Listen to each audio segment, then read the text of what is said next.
This episode of the BJJ Foxcast is brought to you by BioPro. BioPro is an all-natural alternative to prescription human growth hormone, which aids in recovery, anti-aging, metabolism, libido, immunity, skin health, cognition, sleep, and stress.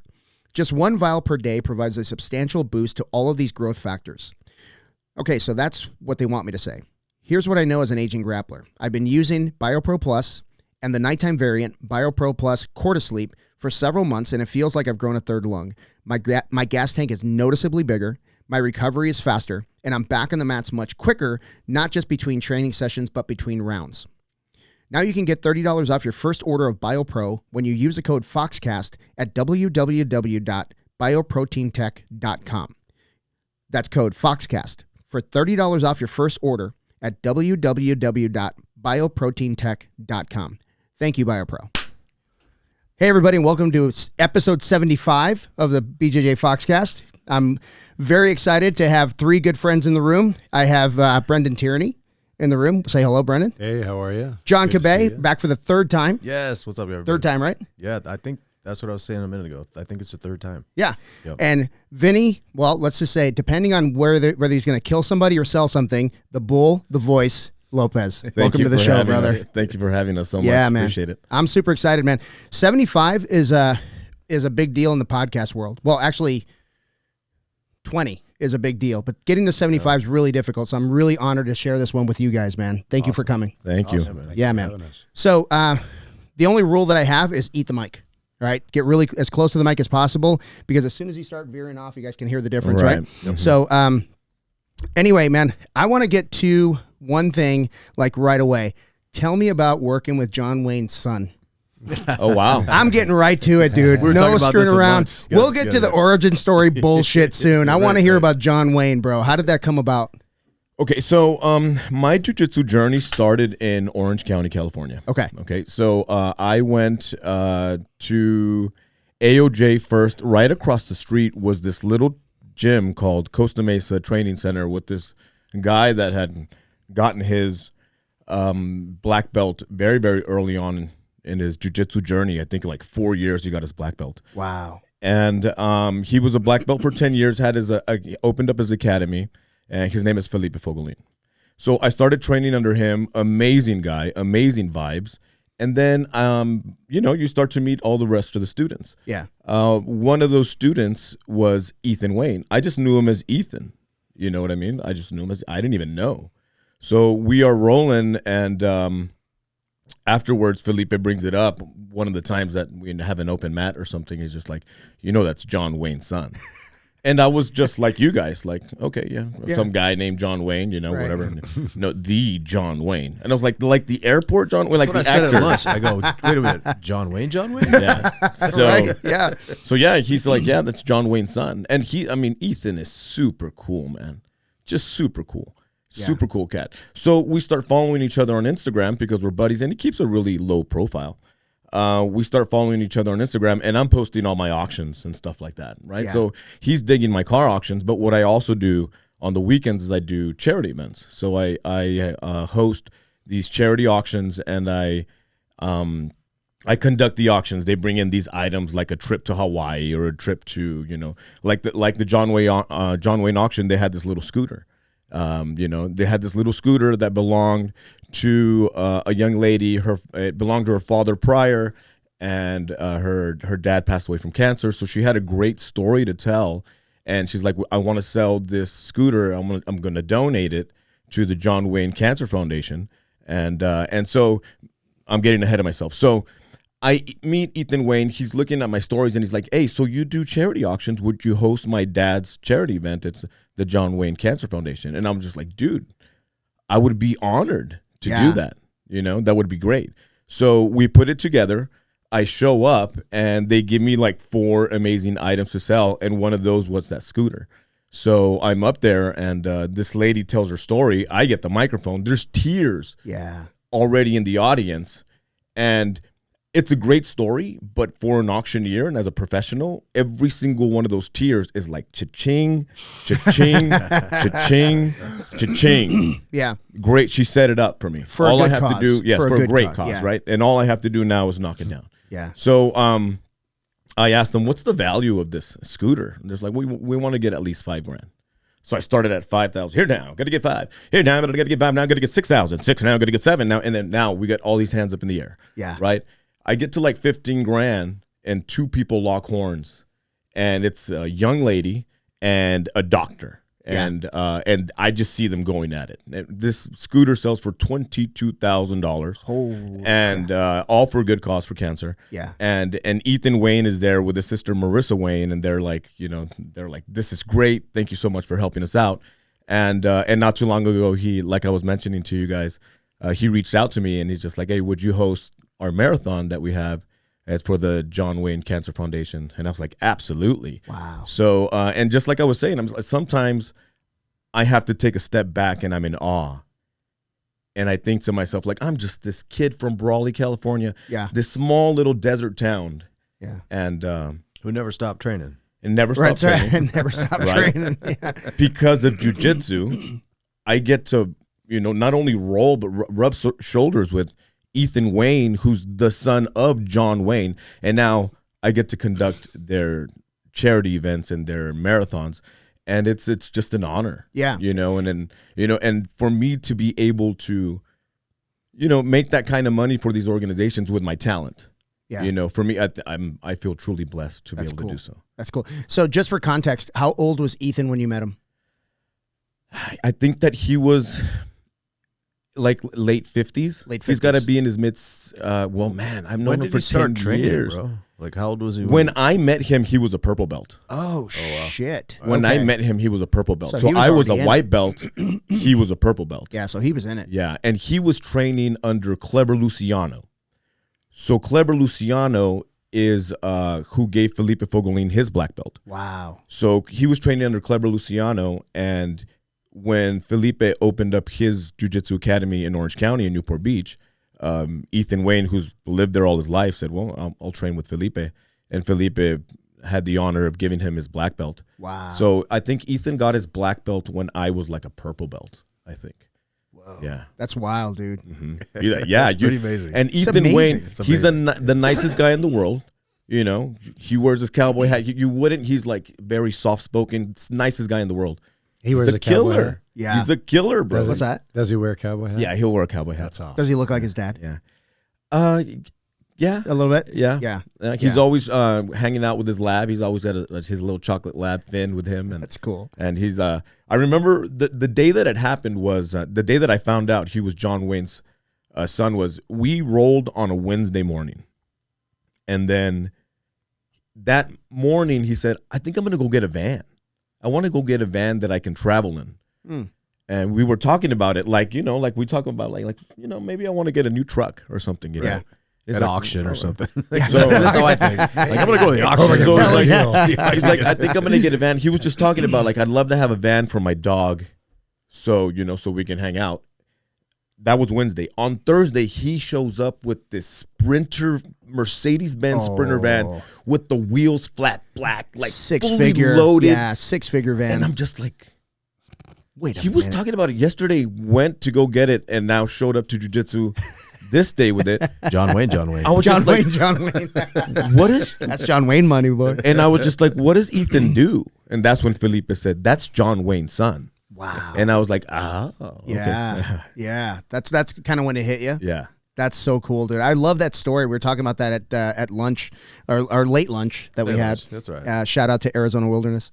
But that was such a cool story, dude. I wanted to kick it off with that, but Great but story, man. yeah, man. So interesting stuff around the table altogether. We all came from different backgrounds, professionally, and we have a professional auctioneer, at the table with us, and I'm honored to have you here, man. Thank This you is so really much. cool. Thank We have a you. professional fighter at the table.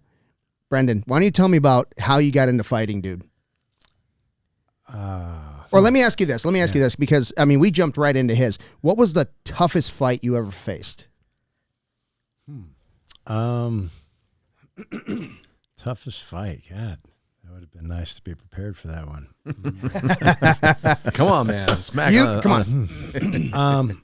I would say I fought a guy named Joe Gelati in World Series of Fighting, and it was difficult because we had trained before. He was quite a bit younger than I was, and I kind of thought of him as someone that I kind of took care of when he was new to it. So it was kind of a weird scenario, and it was against my former team. So it was complicated on a number of levels. And there was a point in the fight that I was doing really well. I had his back. He had his fingers inside of my glove, so I couldn't get my hands out. He was cheating. I was going to ask, yeah. But, whatever.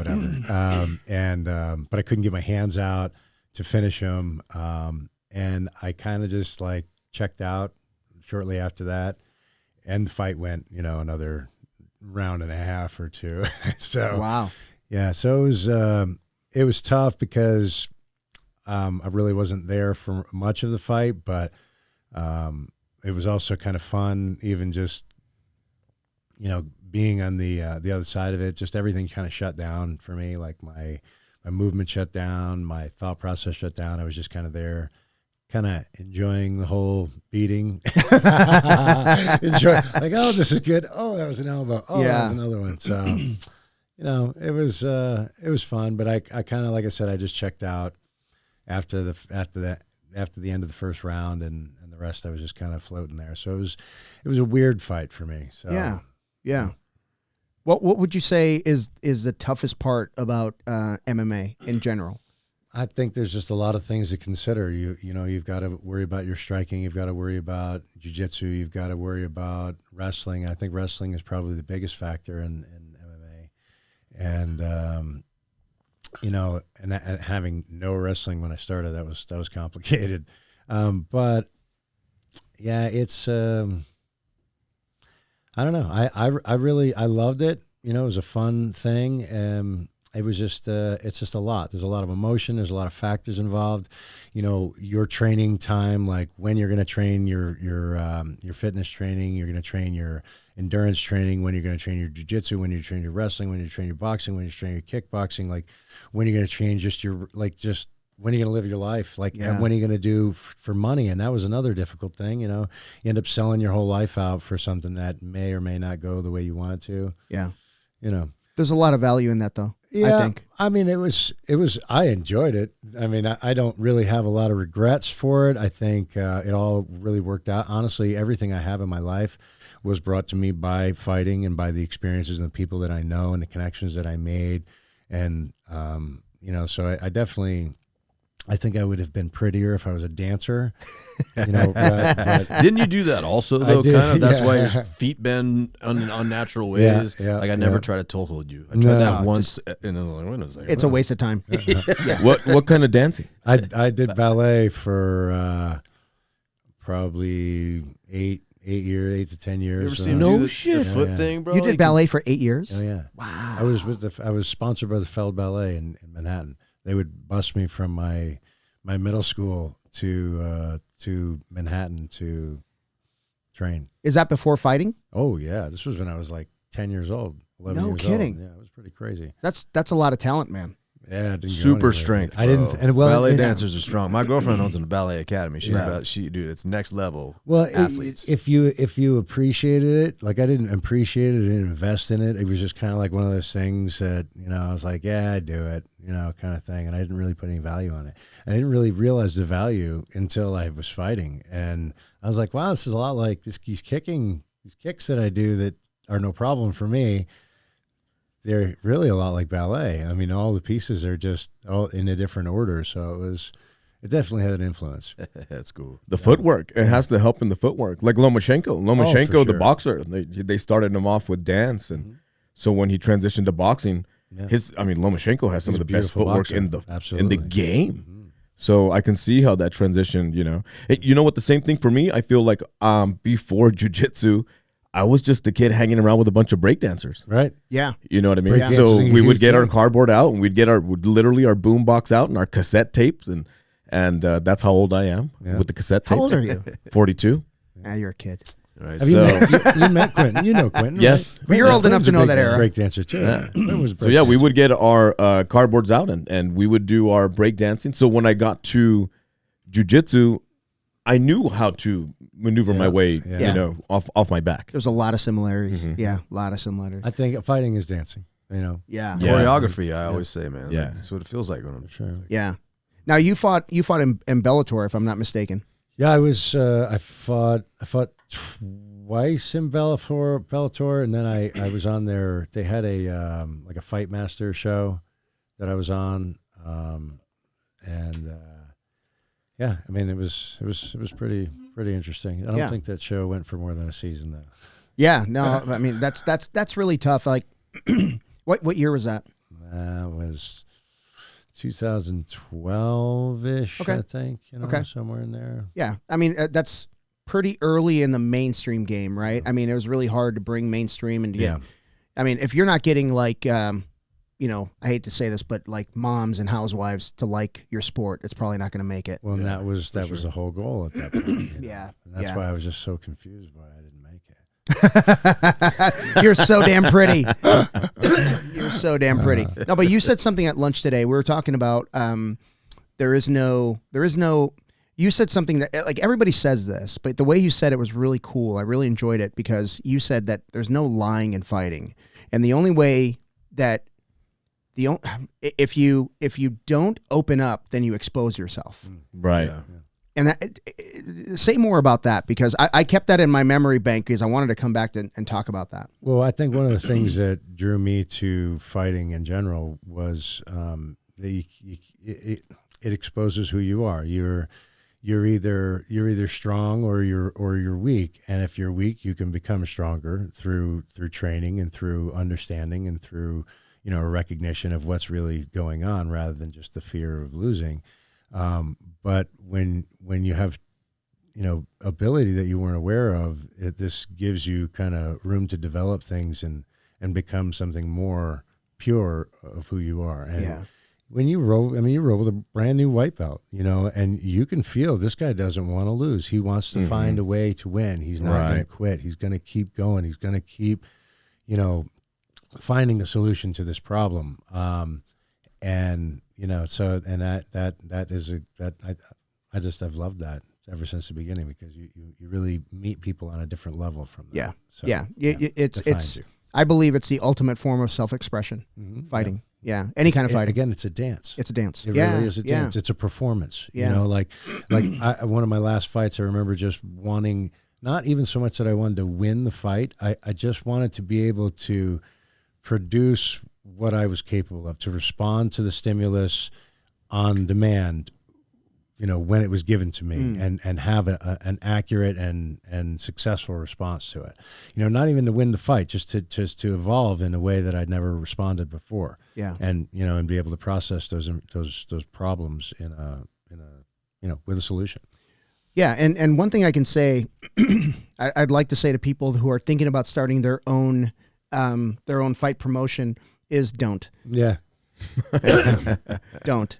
I'm not saying like they can't do it, but if you don't model a really good fight promotion, you're probably doing it wrong. And let me just explain what I mean. My son is doing MMA. He's 1-1 right now. He fought his first fight. I wasn't there for the fight, but I watched it on pay-per-view. He won. Lost his second fight. He's got a lot of jiu-jitsu to catch up on.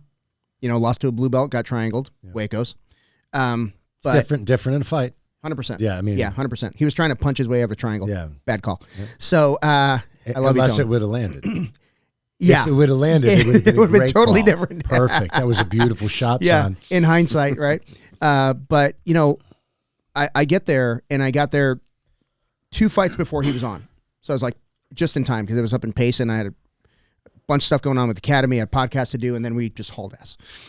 So I get there 2 fights before he's on, and he's warming up, and I can tell already like the altitude is getting to him in warm-ups, and I'm like, okay, well you're gonna have to tough it out. I mean, you're already here, you know, you're not backing out. So as I get there, there's a guy coming out of the cage and limping because I think he hurt his foot pretty bad. Ethos guy, local guy, and they take him to the dressing room, and you know they prop his foot up, and I hear somebody say, "Yeah, they don't have ice." I'm like, what do you mean they don't have ice? Like, there's a really good chance someone's going to get hurt. Somebody's going to need ice. Yes, they're going to need ice. Like, And that's what I'm saying. Like it was a new promotion. They just got sanctioned, and I'm sitting there going, why do they bother? Why do if you're not gonna have ice? It has to be about the safety first. 100%. You would think. I mean, Like their biggest concern was probably where do we rent a cage? Yeah. You know what I mean? Right. Not like how do we take care of the fighters? Where do we rent the cage? But it's funny because you think you've got these larger organizations.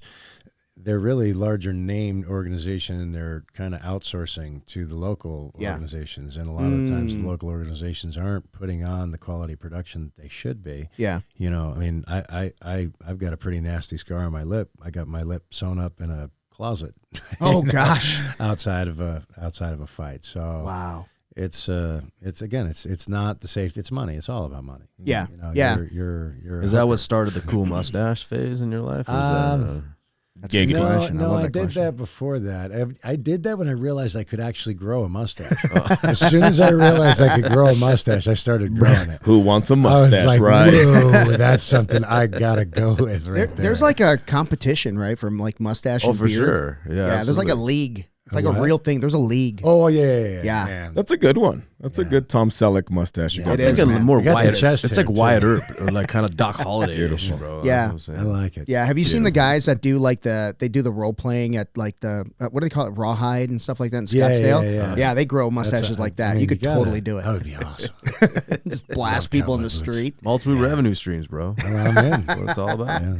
Yeah, man. So you've been on the show before, John, but I just want to, again, like we all come from different backgrounds. What did you have a different career other than fighting that you did? I was in the Navy for 8 years. When I got out of the Navy, I was laying floors for my father. Then I was selling mortgages for a little while until the market went bad. I sold beauty supplies for quite some time. Yeah, makes sense. And then I found fighting. Okay, that's all I wanted to do. And right now, are you making your living through jiu-jitsu? Like you're teaching in 3 different places, I think. Yep. Yeah. And what other stuff do you do? Like, do you do like individual stuff? Because I see you on videos doing like kettlebell stuff and like swinging maces. Well, and stuff Steve does the kettlebell stuffs, and I follow him on that stuff. He's a pretty sharp cat. He is, man. I love that guy. He started coaching for me not too long ago, and it's one of the best decisions I've ever made. He's a beautiful person. Yeah, he is. All the way and around. his gram is so inspiring. He's got that discipline equals freedom. He's just awesome. Lifting 200-pound sandbags over his head like all day, every day. All day, it's amazing. Dude. And the caption is like, "What are you grateful for today?" Yes. I love that dude. He is such a cool dude. I'm gonna get him on the show here soon. He needs to be on. He's a sharp cat. Yeah, man. All the way around. But John, tell me about your former life. I know we talked about it a little bit on the podcast, but it seems like I think every time you're on, I have like multiple people on, so I don't really get to talk about this. Tell me about your former life, so to speak. By former life, I'm assuming you mean my ex-cannabis business. Yeah. So, I was in the marijuana business from 2009 till kind of today, a little bit still on an ancillary level. Like I'm not operational, but you know, when you're in that business, you know people. So sometimes more like product development. Yeah, something like that. R&D. Nowadays, somebody calls me up and they're like, you know, looking for somebody who does something or whatever, and I can kind of connect the dots. Right on. So it really pleased my mom to find out that I could actually make a living at being a stoner. I think, you know, because you never know what this is. But I got into it early on. Colorado legalized something called, it was Amendment 20, which was a state amendment, which basically made marijuana legal with no rules. There was really, you know, you pay your taxes and sell cannabis and, you know, pay your rent. That's awesome. So we did. And back then you could buy marijuana from somebody off the street and you brought it in a backpack who grew it in their basement. If it was good, you give them some cash and put it on the shelf and sell it and legally pay your taxes, and everybody won. And it was pretty wild. It felt like we were going to get raided by the DEA anytime, every day, all day for like the first few years, and it never happened. And you know, we kept doing our thing, and eventually there were some laws that came after the fact, and they, you know, started regulating it and putting some enforcements on, and it was an amazing experience. I met a lot of really, really cool people, and I still have remained friends with them. And a big reason why I was able to open the academy was because of the marijuana business. Yeah. You know, I mean, it afforded me some amazing, you know, opportunities, and so, and you know, I still occasionally, I'm in research development once in a while. Well, one story that you told me that really sticks. You and I met, gosh, man, maybe 5 years ago when you walked into the academy. It was end of 2015. Okay. So yeah, so it's been a minute. Yeah, it's been a while. I know. No kidding. Wow. Yep. Yeah. So we were both purple belts, and you're the reason I went to 168. He's the reason I did 168 for a year and a half because we were same belt, same age. He's way better than me. So I was like, okay, well, you take the division, and then I'll go to 68 because you were 81 at the time. Well, you were dead sexy at the time. Paul wanted me to go to 81s. Oh, is that what happened? And I was hovering around 200. Okay. And I told him, I'm like, and you know how Paul is. He wants everybody to cut. You got to cut down. You got to get lean. And I'm like, okay. So I just signed up for the state championships at my current weight, and I did middle heavy. Okay. And I did pretty well at purple belt. Yeah. And he never said it again. So he lied to me. He totally lied. Yeah, because I made 68. So the day I made 68 was that same tournament. I made 68 like the day before. No, the week before. The week of. Like I'm depleted. Amy hates me. I haven't eaten. I'm pissed off all the time. And then Paul brings me into his office. I'm like, hey, I need you to do middle. No, I did heavy. You did heavy. I did heavy. You did heavy. Yeah, I did 208. And I'm like, heavy. I just made 168 pounds like you asked me. Because you're in my division. Because you're on the podium in the yeah, open. we're in the same same podium in the open. I was so pissed, dude. I was so pissed. I was like, I was so proud of myself. I made 68. My wife didn't leave me making 68. And you still did it. Still did it. Yeah. That's what matters. Oh my gosh. I was so pissed. And I was just happy. And you did well when you competed. Yeah, we did well. So, we were both on the dude, podium that's a that big day. win. Yeah, that was cool. Big mind win. Yeah.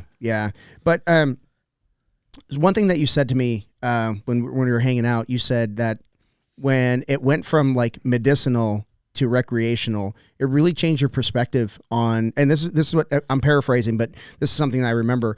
You said that like when it was medicinal, you felt like almost, I mean, for lack of a better term, like a pharmacist, like you're helping people feel better. And then when it went to medicinal, it was like a Fish concert let out, and it's the lines around the corner and down the street. You know, it was funny. It was definitely that. You know, the people that didn't want to get the medical card and go through the whole, jumping through the hoops and so forth. But the interesting part, and I did not anticipate this, where there were several people who came in for medical reasons who didn't want to get a medical card because they thought they'd be put on some kind of registry and they'd lose their job or couldn't buy a firearm or something, Was that bullshit about the firearm thing?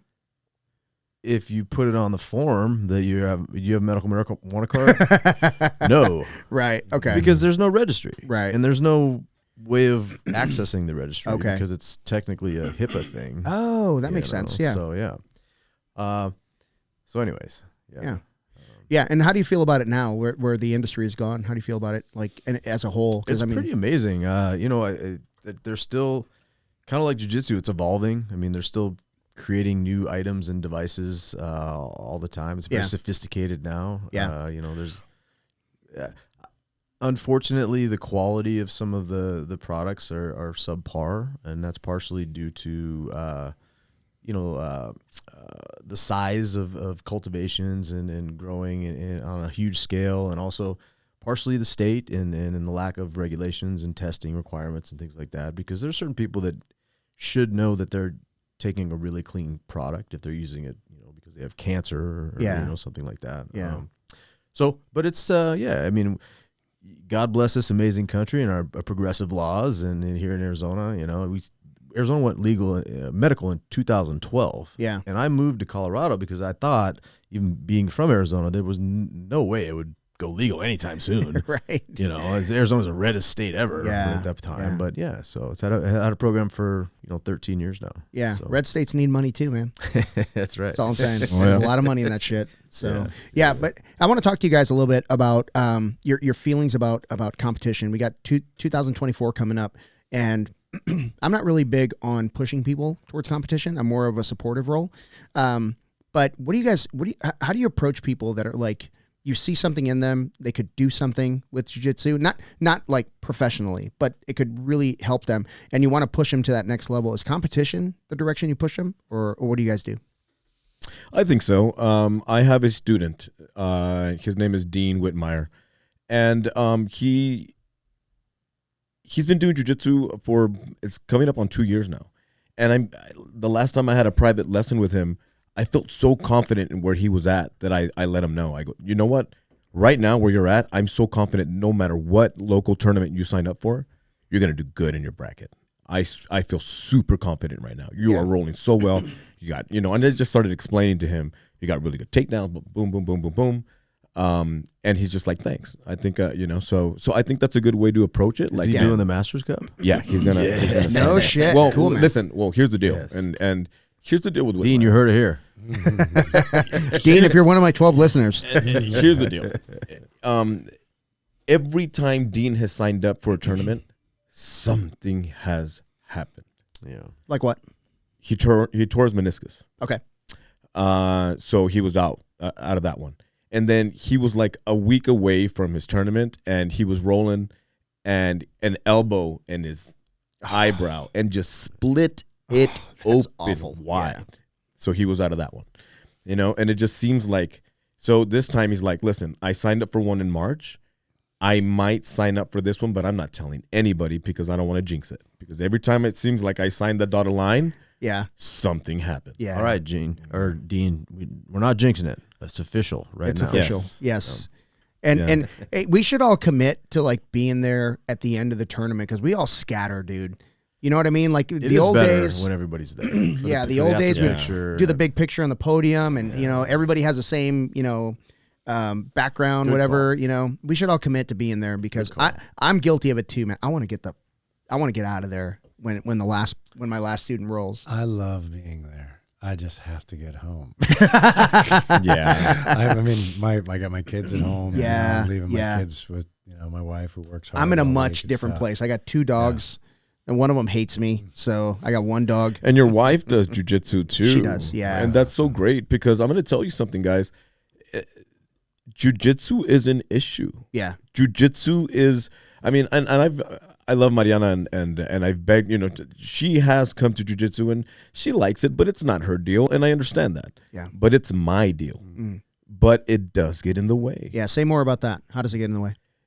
I just feel like she knows, like we have this understanding that I have my classes, but if I want to compete and I tell her, look, I want to compete and I need to train more. So I got to go to Paul's and I got to go here and I got to train more.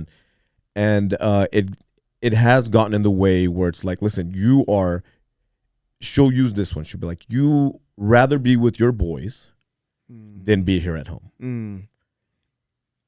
Which is not a lie. Not completely untrue. Not completely untrue, but not for the wrong reasons. Right. I love being at home with my wife. Yeah. But I want to get ready. Yeah. And I love to get ready with my boys. Yeah. And it's like a tailor. Listen, babe, I don't go to the bar with my boys and get drunk.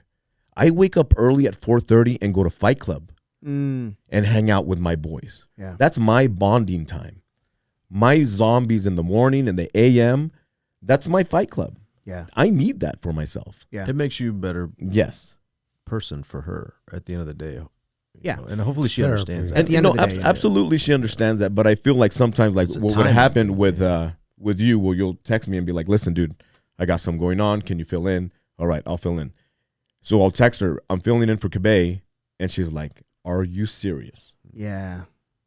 And I know that when I get home, I'm gonna be like, It's gotten way better now, but I feel like it becomes an issue.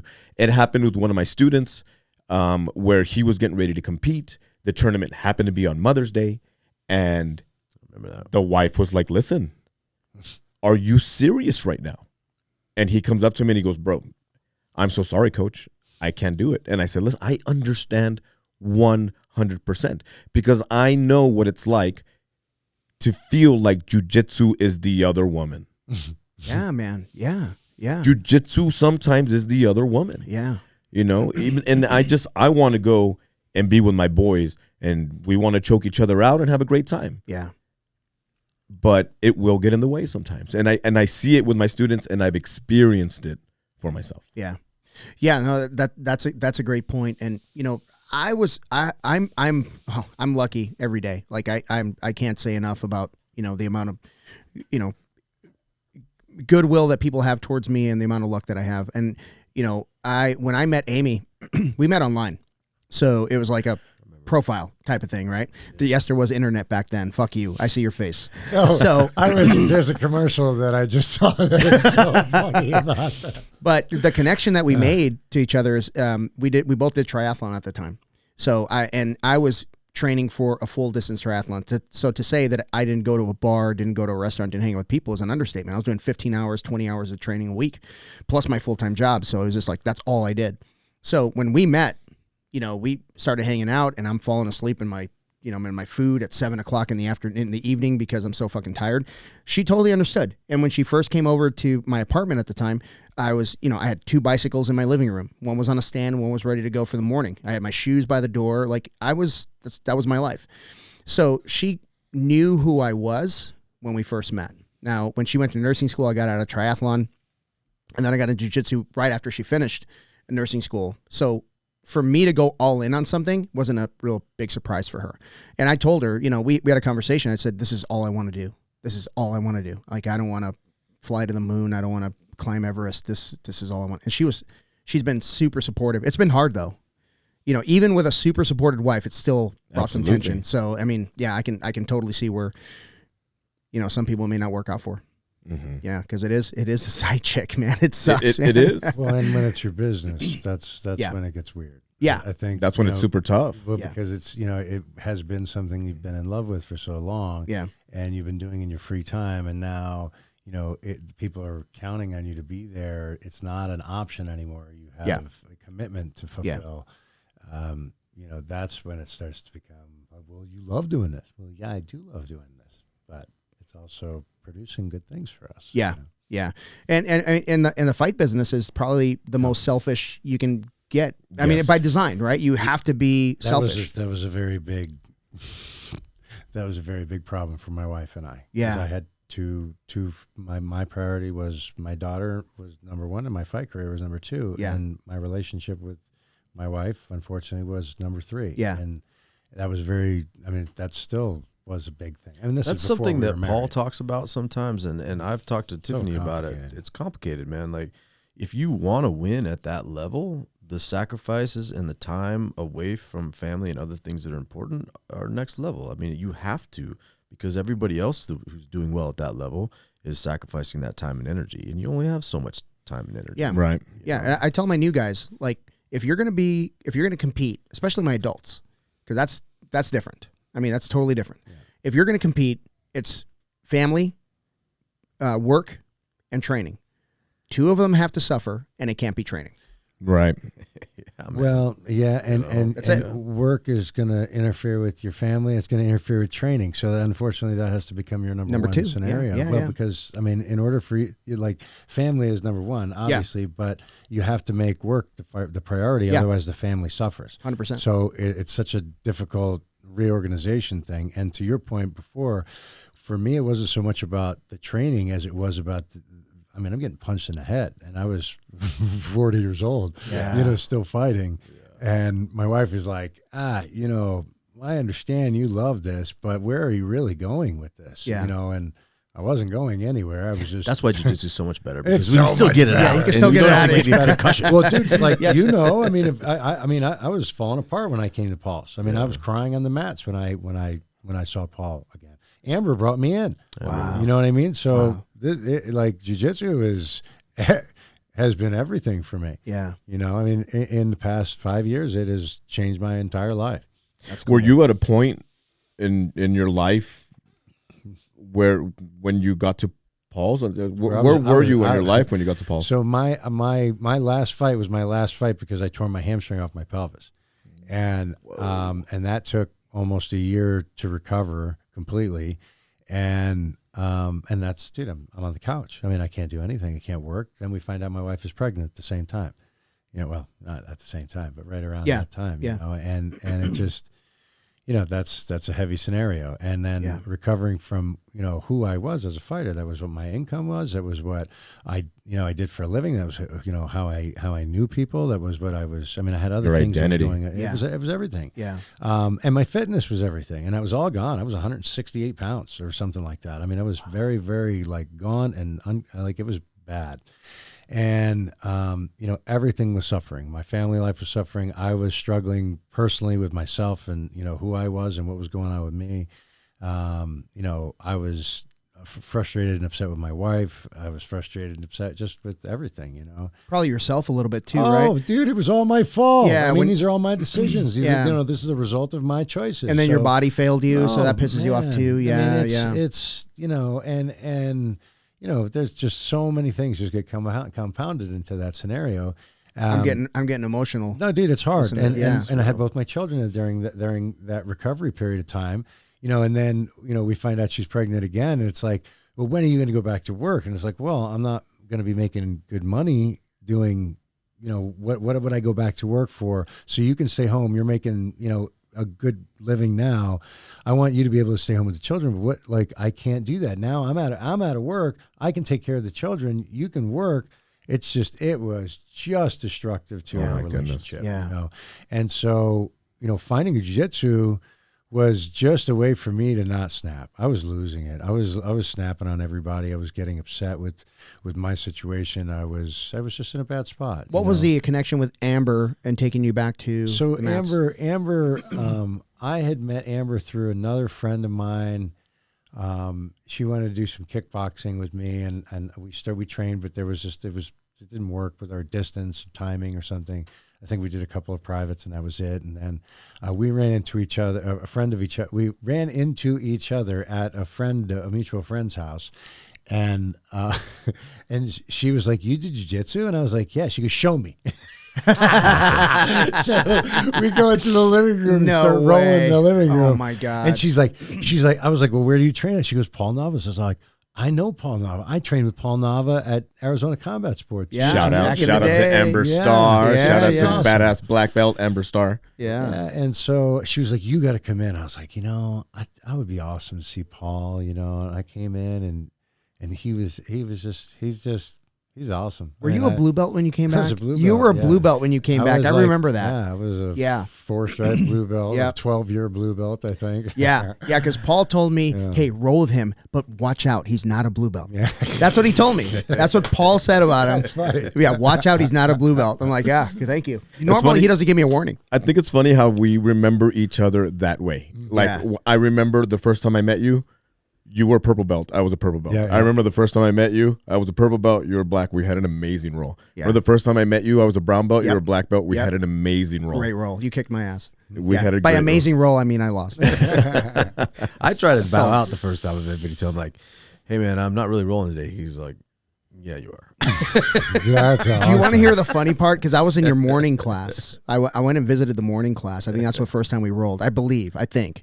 But I remember we were in that back little little area at Navas. At Navas, and you and I rolled. And no one asked me like how the roll went.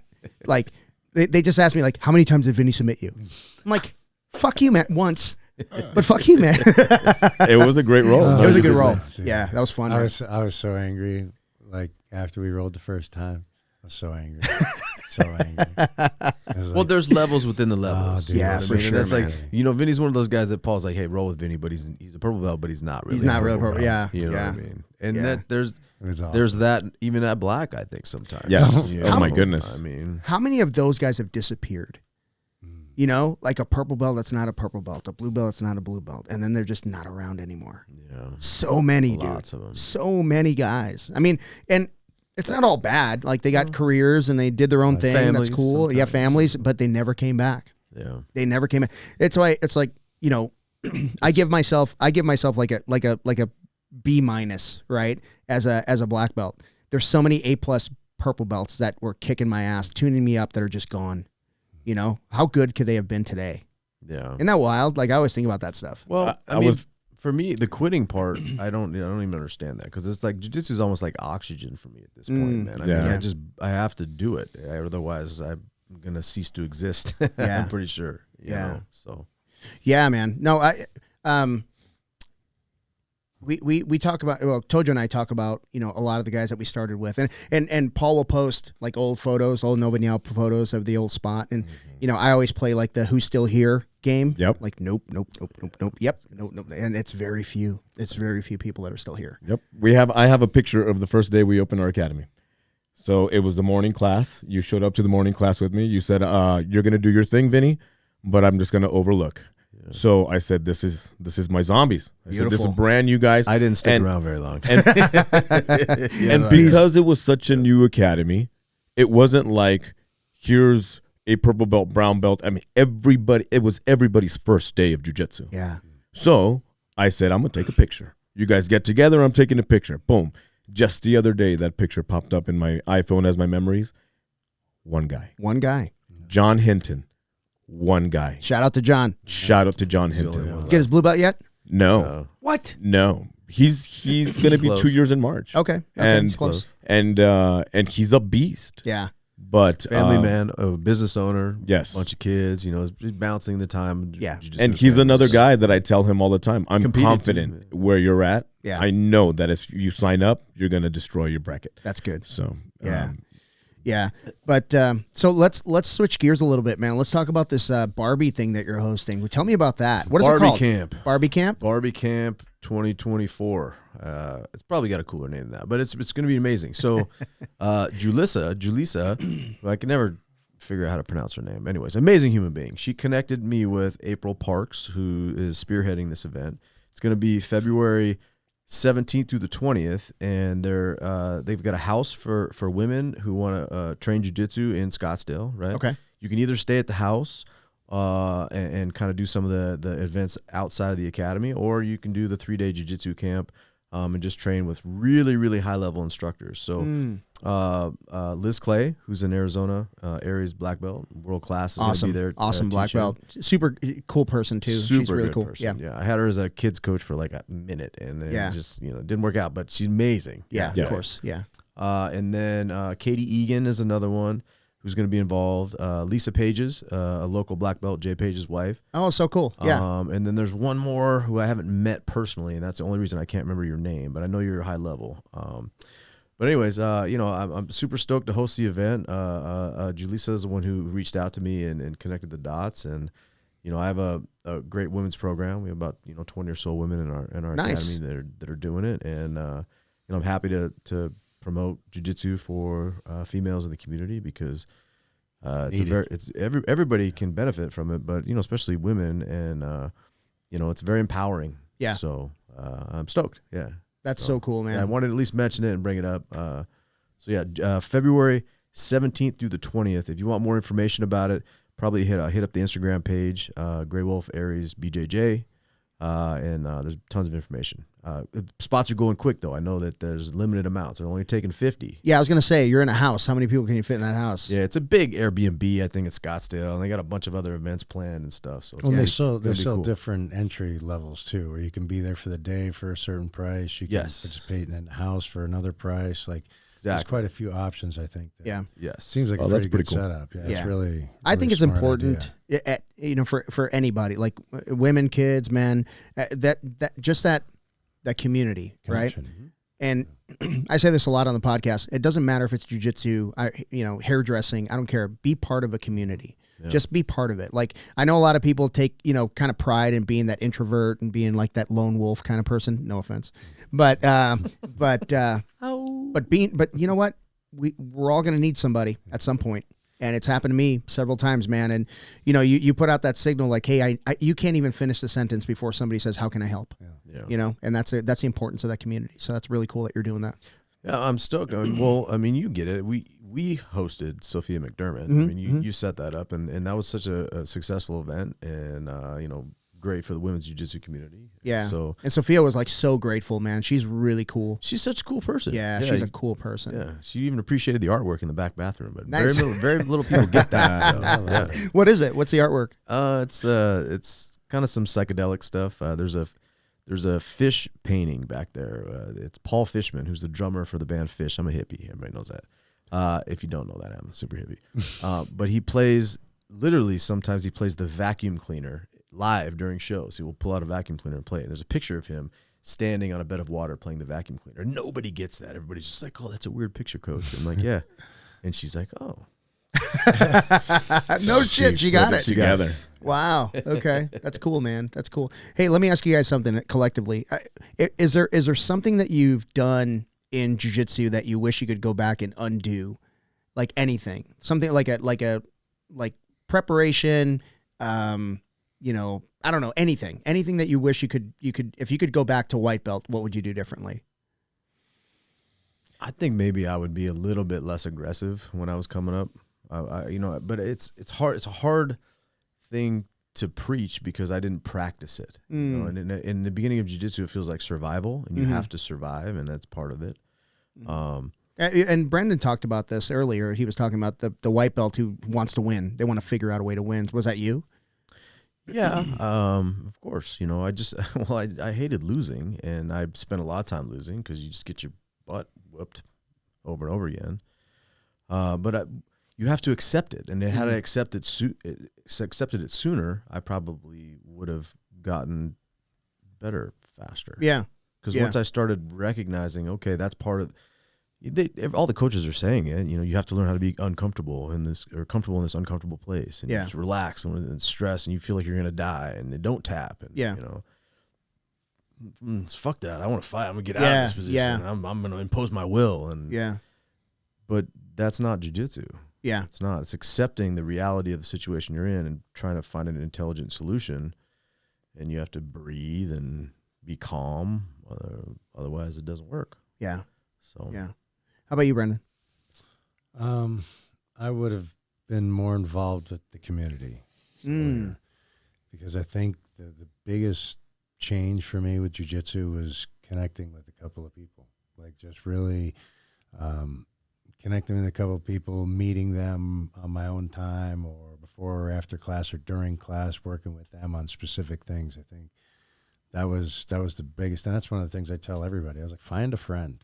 Find a friend right now that you're going to go and work on the stupid thing you found on YouTube. Like, just go and figure that out and spend some time there. Go get in weird positions that you don't know how to get out of and just figure out what you can put together in there. Yeah. But you got to do that with somebody because you'll keep each other accountable. You'll help each other get better. You give each other the right feedback.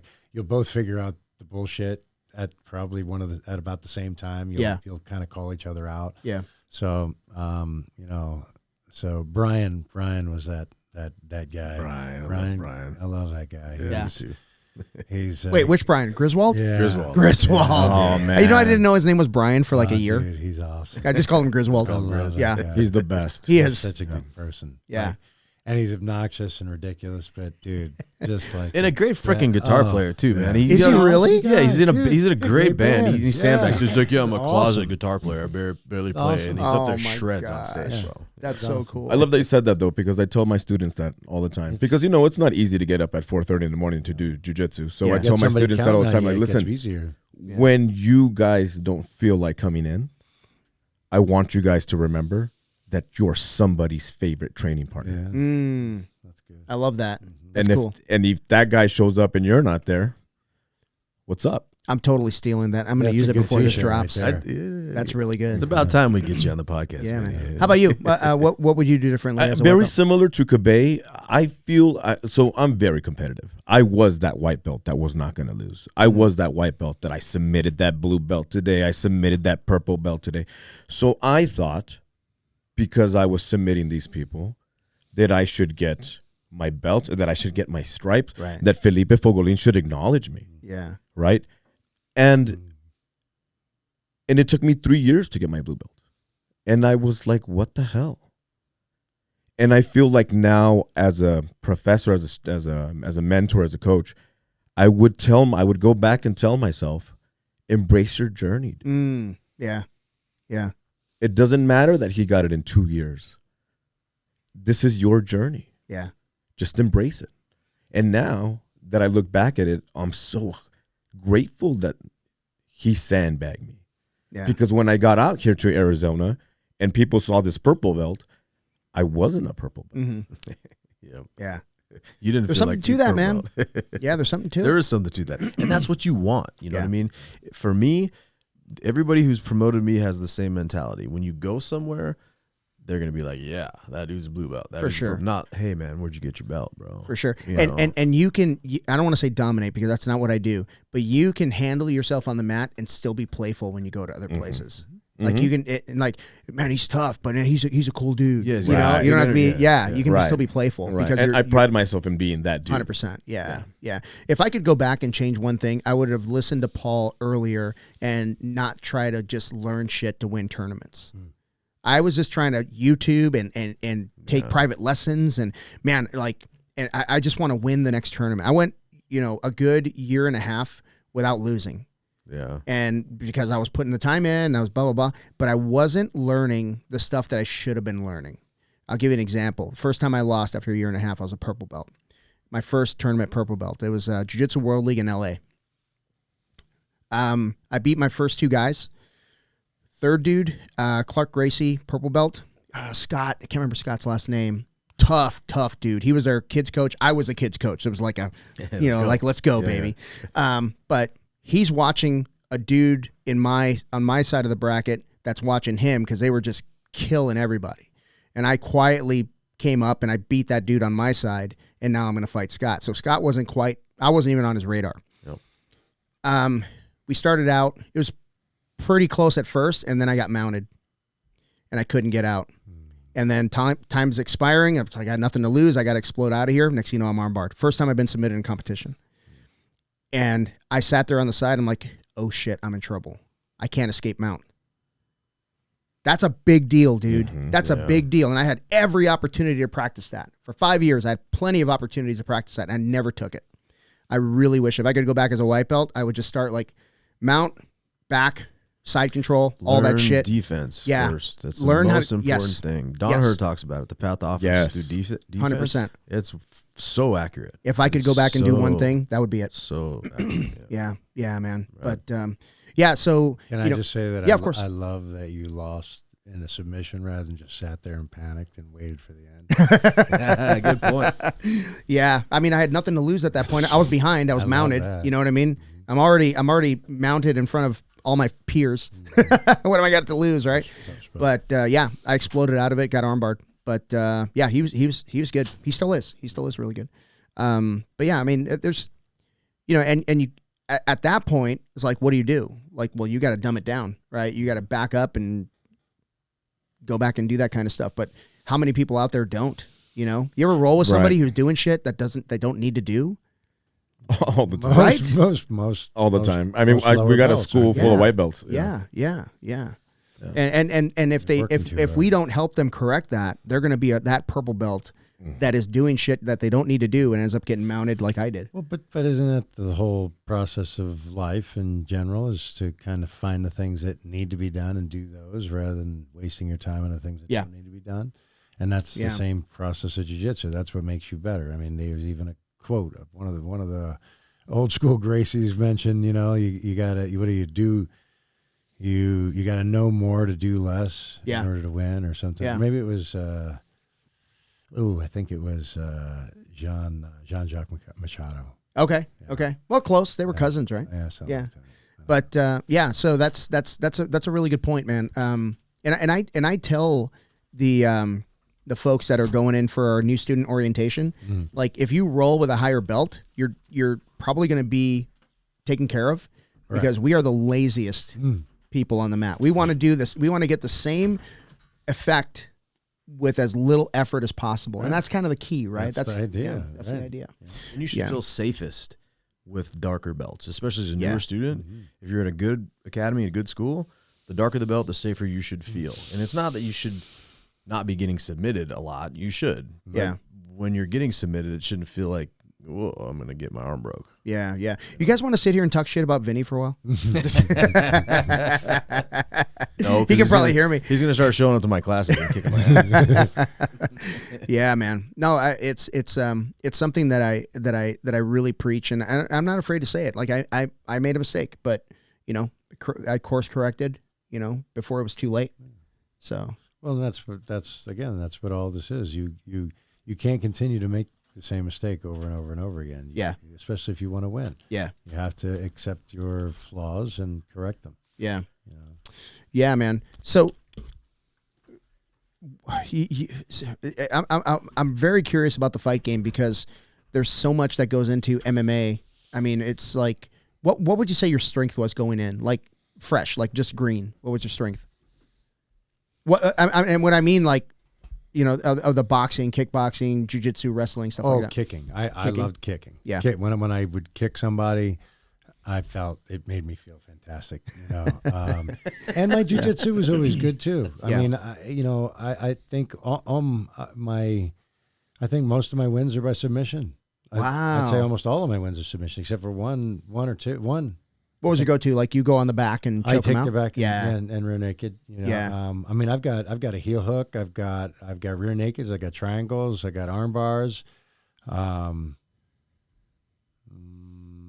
Yeah, I got pretty good arsenal. I got pretty yeah. You know, Damian Maia was one of my favorite MMA fighters because he always submitted everybody, and he grew tremendously. Like his wrestling became really fantastic. Yeah, I loved his attitude too. I mean, he was like, I want everybody to train tomorrow, so no one should get hurt. Yeah, well, that's. I mean, I heard a guy in one of my tournaments, and I was so upset. Yeah, you know, and I remember going to John. I was like, dude, did I do that? Was that the rib? I tore his shoulder out, and it was really bad. I had like a back triangle, and I was pulling that arm up, and I wasn't really thinking about him. I was thinking about the submission that I wanted to get. Yeah, of course. I wasn't thinking about his body and how it was moving. Yeah, I was thinking I need to get this up so I can put this Kimura on this. Yeah. And I wasn't thinking about how much I was ripping on his shoulder and moving him and how tight that all was. Anyway, and I ended up hurting him, and I felt really bad about it because, you know, this guy's a guy, I'm sure he's got a regular job. He's got a family, you know, he's got, you know, he could be a carpenter. I mean, he could need that physically to be able to make a living for his family. And it freaked me out and made me really, you know, upset. And, you know, I don't want, I do jiu-jitsu because I want to share it with everybody. And that's a funny thing too. I started jiu-jitsu because I want to kick everybody's ass. And now I want to just give it to everybody because I want them to see what they're capable of. I want them to see how strong they really are, how smart they really are, how much they can maneuver to get out of trouble and find themselves in a much better place. And I think that like jiu-jitsu personifies that just in your commitment to learning it. You learn so much about yourself and how you can find your way around life as well. It's dude, I love jiu-jitsu. That's so cool. And I was just thinking about that. You said something. You know, for me, Hoist Gracie was my Bruce Lee. You know what I mean? So I'm this little kid watching Hoist Gracie just, you know, wrap these people up, these big people up, and he walks in there with a gi and he weighs 170. He looks like this young kid, and I'm just like, I'm a skinny kid. I want to learn that. But what really, really triggered me into really trying jiu-jitsu was once MMA had evolved, you got these MMA fighters that were buff and they had the cauliflower ears. And I was like, I want cauliflower ears. If I have cauliflower ears, nobody will mess with me. No. If I have cauliflower ears, people will think I'm badass. So I joined a jiu-jitsu gym. I got to tell you, that's one of the main reasons. That's awesome. Right? To get cauliflower ears. Never knowing that 10, 11 years later of jiu-jitsu, I have some of the most durable ears in the game. So no cauliflower I ear. have very little. Right? That's it. And but in the process, I found out why. You know what I mean? In the process, never knowing as a white belt, we spoke about this in Utah, that one day you're going to be a black belt and you're going to teach this craft that was taught to you. Yeah. That one day you're going to change somebody's life like your life has been changed. You know, I wanted cauliflower ears and I got students that love me. Yeah. You know, my colleagues that love me, a community that loves me. Yeah. And all I wanted was cauliflower ears. That's wild. You know, I got a student with cerebral palsy that has fallen in love with jiu-jitsu. And I think about that often. That I wanted to be this tough guy. I wanted to learn jiu-jitsu to be a man. And jiu-jitsu taught me how to be a man on a different scale. Yeah. Yeah. Real men show emotion, Vinny. That's awesome, man. Oh, yeah, brother. So I think about my students. I get emotional because I love them so much. And wasn't what I asked for, but it just manifested on itself. Yeah. Yeah, man. That's so cool, man. Yeah. And we had talked about your student with cerebral palsy at lunch and how proud you were of that student. Do you want to talk a little bit more about that? So I in my other industry, I'm glad you got tissue. Yeah, keep them handy. I cry a lot. I cried every show so far. I cry a lot. So Cheers, like I mentioned, I do these auctions, and I was blessed with the opportunity to conduct a charity event, and those just led to more charity events. So I do this charity event once a year in Fullerton, California. It's called Terrace Chance, and this organization they provide equine therapy, which is therapeutic horseback riding for kids with disabilities. Okay, any kind of disability. So I've been doing this event for 10 years. I've fallen in love with this organization. I'm the host. I'm the auctioneer, and I love doing their event. Well, about 3 years ago, I met this young girl with an amazing energy, and just loud and just like me, just amazing energy, and we vibed immediately. And her name is Mia, and she was participating in therapeutic horseback riding. Now, therapeutic horseback riding is amazing because these kids that have these disabilities, they go to physical therapy and it's like a chore. It's a task they have to do. But now you put them on top of a horse and they want to sit up straight. And they start to build core strength. Wow. And then they now turn around. So they really, and for them, it's a game, right? So it's amazing physical therapy for them. So this last event that I did in Fullerton, California, Mia says, guess what, Vinny? I'm moving to Chandler, Arizona. And I said, no way. I go, well, guess what? I'm teaching you jiu-jitsu. And she's just like, what's jiu-jitsu? Yeah. And I was just like, don't worry, I'll teach you. Yeah. So I spoke to her mom, and I said I would love to have Mia over at our academy, Grey Wolf Academy in Paradise Valley. And she brought her over as soon as they got to Chandler. And I bought Mia a little pink little gi. Nice. And she got a little white belt on. How old is she? She's 21 years old. Okay. So so we jump right in there. And I have her mount me and get my back and put her hooks in, and I'm trying to shake her off, and she's working so much on that left side that she needs to be working on. So now what she used to be doing with therapeutic horseback riding, now she's doing with jiu-jitsu. Wow. So it's amazing to be able to see the progression week by week, where she's really getting hooks in, and I'm really trying to throw her off, and she's holding on with her seat belts, and she's starting to figure out, now I need to get to this position. I'm going for my rear naked choke.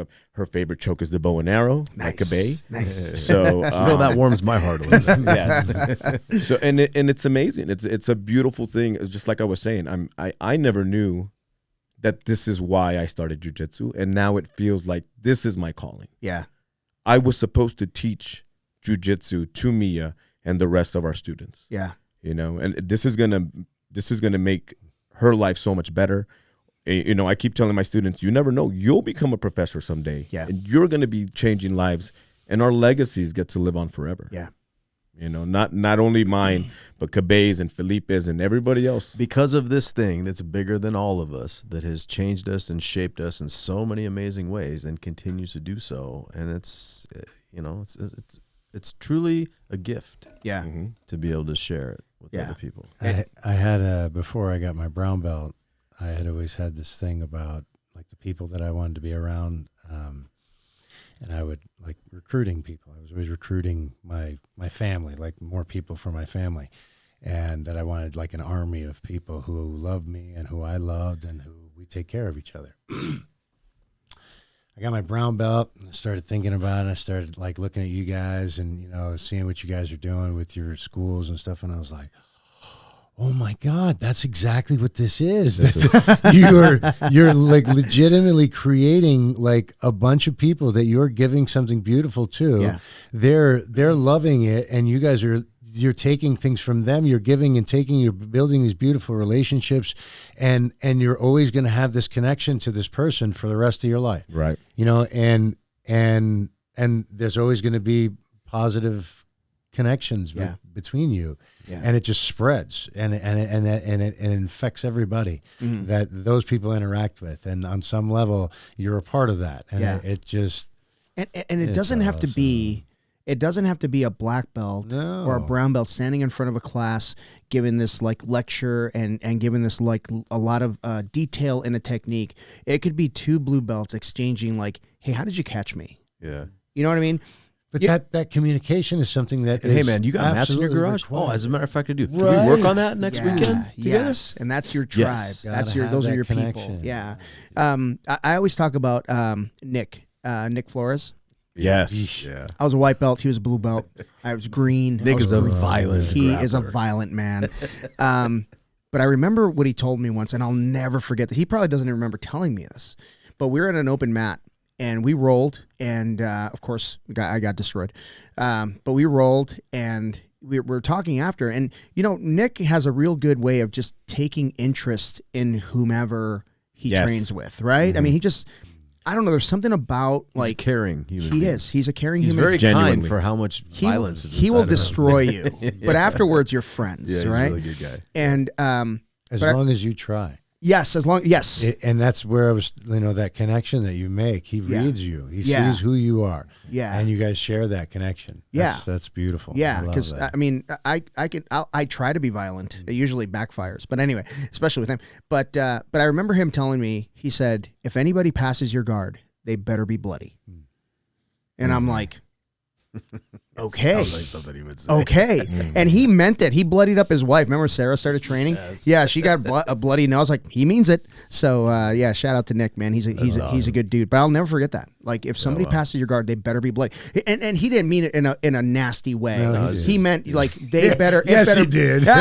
In a competitive way. Yeah, it better be their best effort, right? And you better give your best effort, too. I mean, everything you got to retain your guard. And man, I dude, it's 11 years later. I still remember those words. Wow, that's cool. Yeah, so that's pretty Where you cool. been, Nick? I miss you, bro. Yeah. You know where I live. Come hang out with me and come kick my ass. Yeah, Nick's a good guy. One of the first times I met Nick, we were both brown belts, and he was getting ready for that big tournament in Vegas, and Cabay partnered us up, and he was ready, man. Oh, yeah. He was in competition mode. Oh, yeah. And I'm shaking hands like he pulls guard, and I look at him, and he looks at me, and he goes, "Oh yeah," and I go, "All right, buddy, let's do it." Let's so go. Yeah. we start rolling hard, and he made a mistake. I was able to take his back and get a collar choke, and I remember afterwards he tapped out, and he was just sitting there, and I'm like, "Dude, you're good," and he goes, "No," and immediately he called Cabay over, and he goes, "Vinny, put me in that same spot. What am I doing wrong?" And then Cabay's like, "You got to put your hand on the bicep." And look, Vinny's really good at doing this. And he immediately wanted to break it down. Dissect it. You know, Yeah. And I remember that. Yeah. Yeah. Shit. That's a very humble thing to do.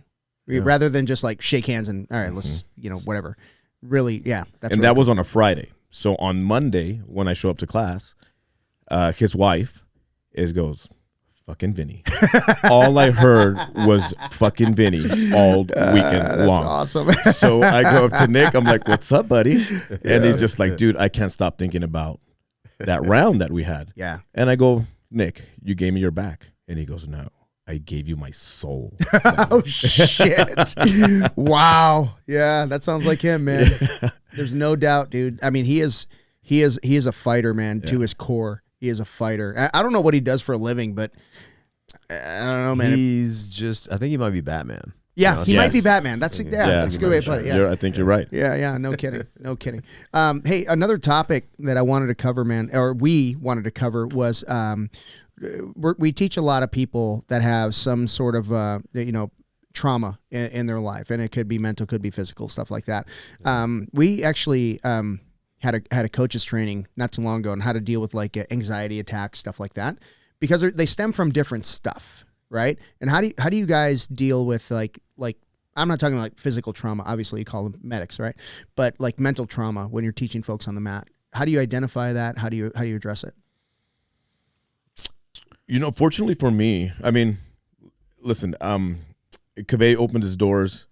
We're going on 2 years. So I was teaching here and there, but I never took a role like this up until then, where I'm teaching consistently. And I've been teaching consistently now for 2 years. I haven't experienced it on the mats, but what we will experience sometimes is what I have experienced recently is somebody will reach out for help. We have a little group chat, and once in a while, somebody reaches out for help.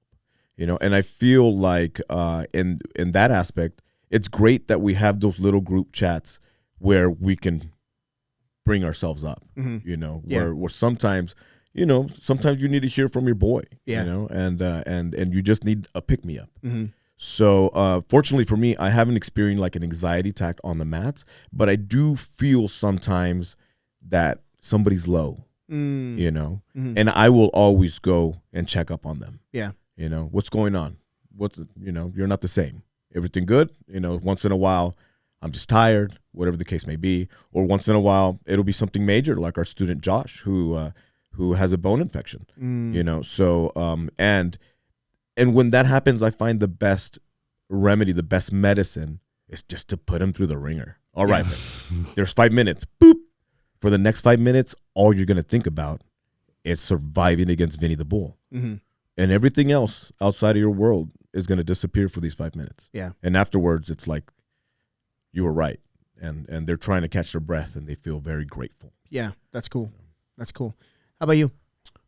Well, I think there's this overwhelming similarity between a lot of the people that gravitate towards jiu-jitsu, and myself included in this conversation, people with past trauma for whatever it is, physical, mental, and I don't necessarily think that they knew going into this that that's one of the benefits of jiu-jitsu was to be able to deal with this trauma. I mean, we just sign up to get in shape and, in my case, be less fat and maybe learn some self-defense and whatever, and then throughout the experience and the exercise of it, you start to process some of these things. And that's one of the most amazing things from my perspective is it's helped me deal with my own personal traumas, that I've gone through. And then, past social anxiety disorder and, being uncomfortable, the thought of getting up in front of people and talking and allow, a bunch of, and nowadays as an instructor, and we can all relate to this, but we have people in our classes from all walks of life, man, and, doctors and attorneys and people of, great success in their own right, looking at us like, teach me this, help me with this, man. And that's kind of a lot of responsibility sometimes, But again, I go back to that. Everybody is developing and using jiu-jitsu for their own benefit. And I think it's different for everybody in their own way.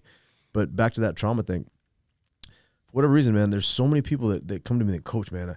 And people, you get to know your students, man. Everybody's got a personal story. And they tell you something about how they didn't recognize that this was going to help so much with what's going on. And I think that's a powerful thing. It's hard to communicate that to somebody like this is going to help you so much until they've been through it. Like you said, been through that ringer. And then they come out. Yeah, they come out the other end and like, man, Vinny was right. Yeah, John was right. That kind of thing. It's really hard to convey that. But it just takes time, I guess, right? Yeah, takes time. Yeah. How about you? So anxiety. So you mean like people have like panic attacks? Yeah, panic attack stuff, or any kind of past trauma that resonates. Panic attacks is something that's kind of interesting because I used to kind of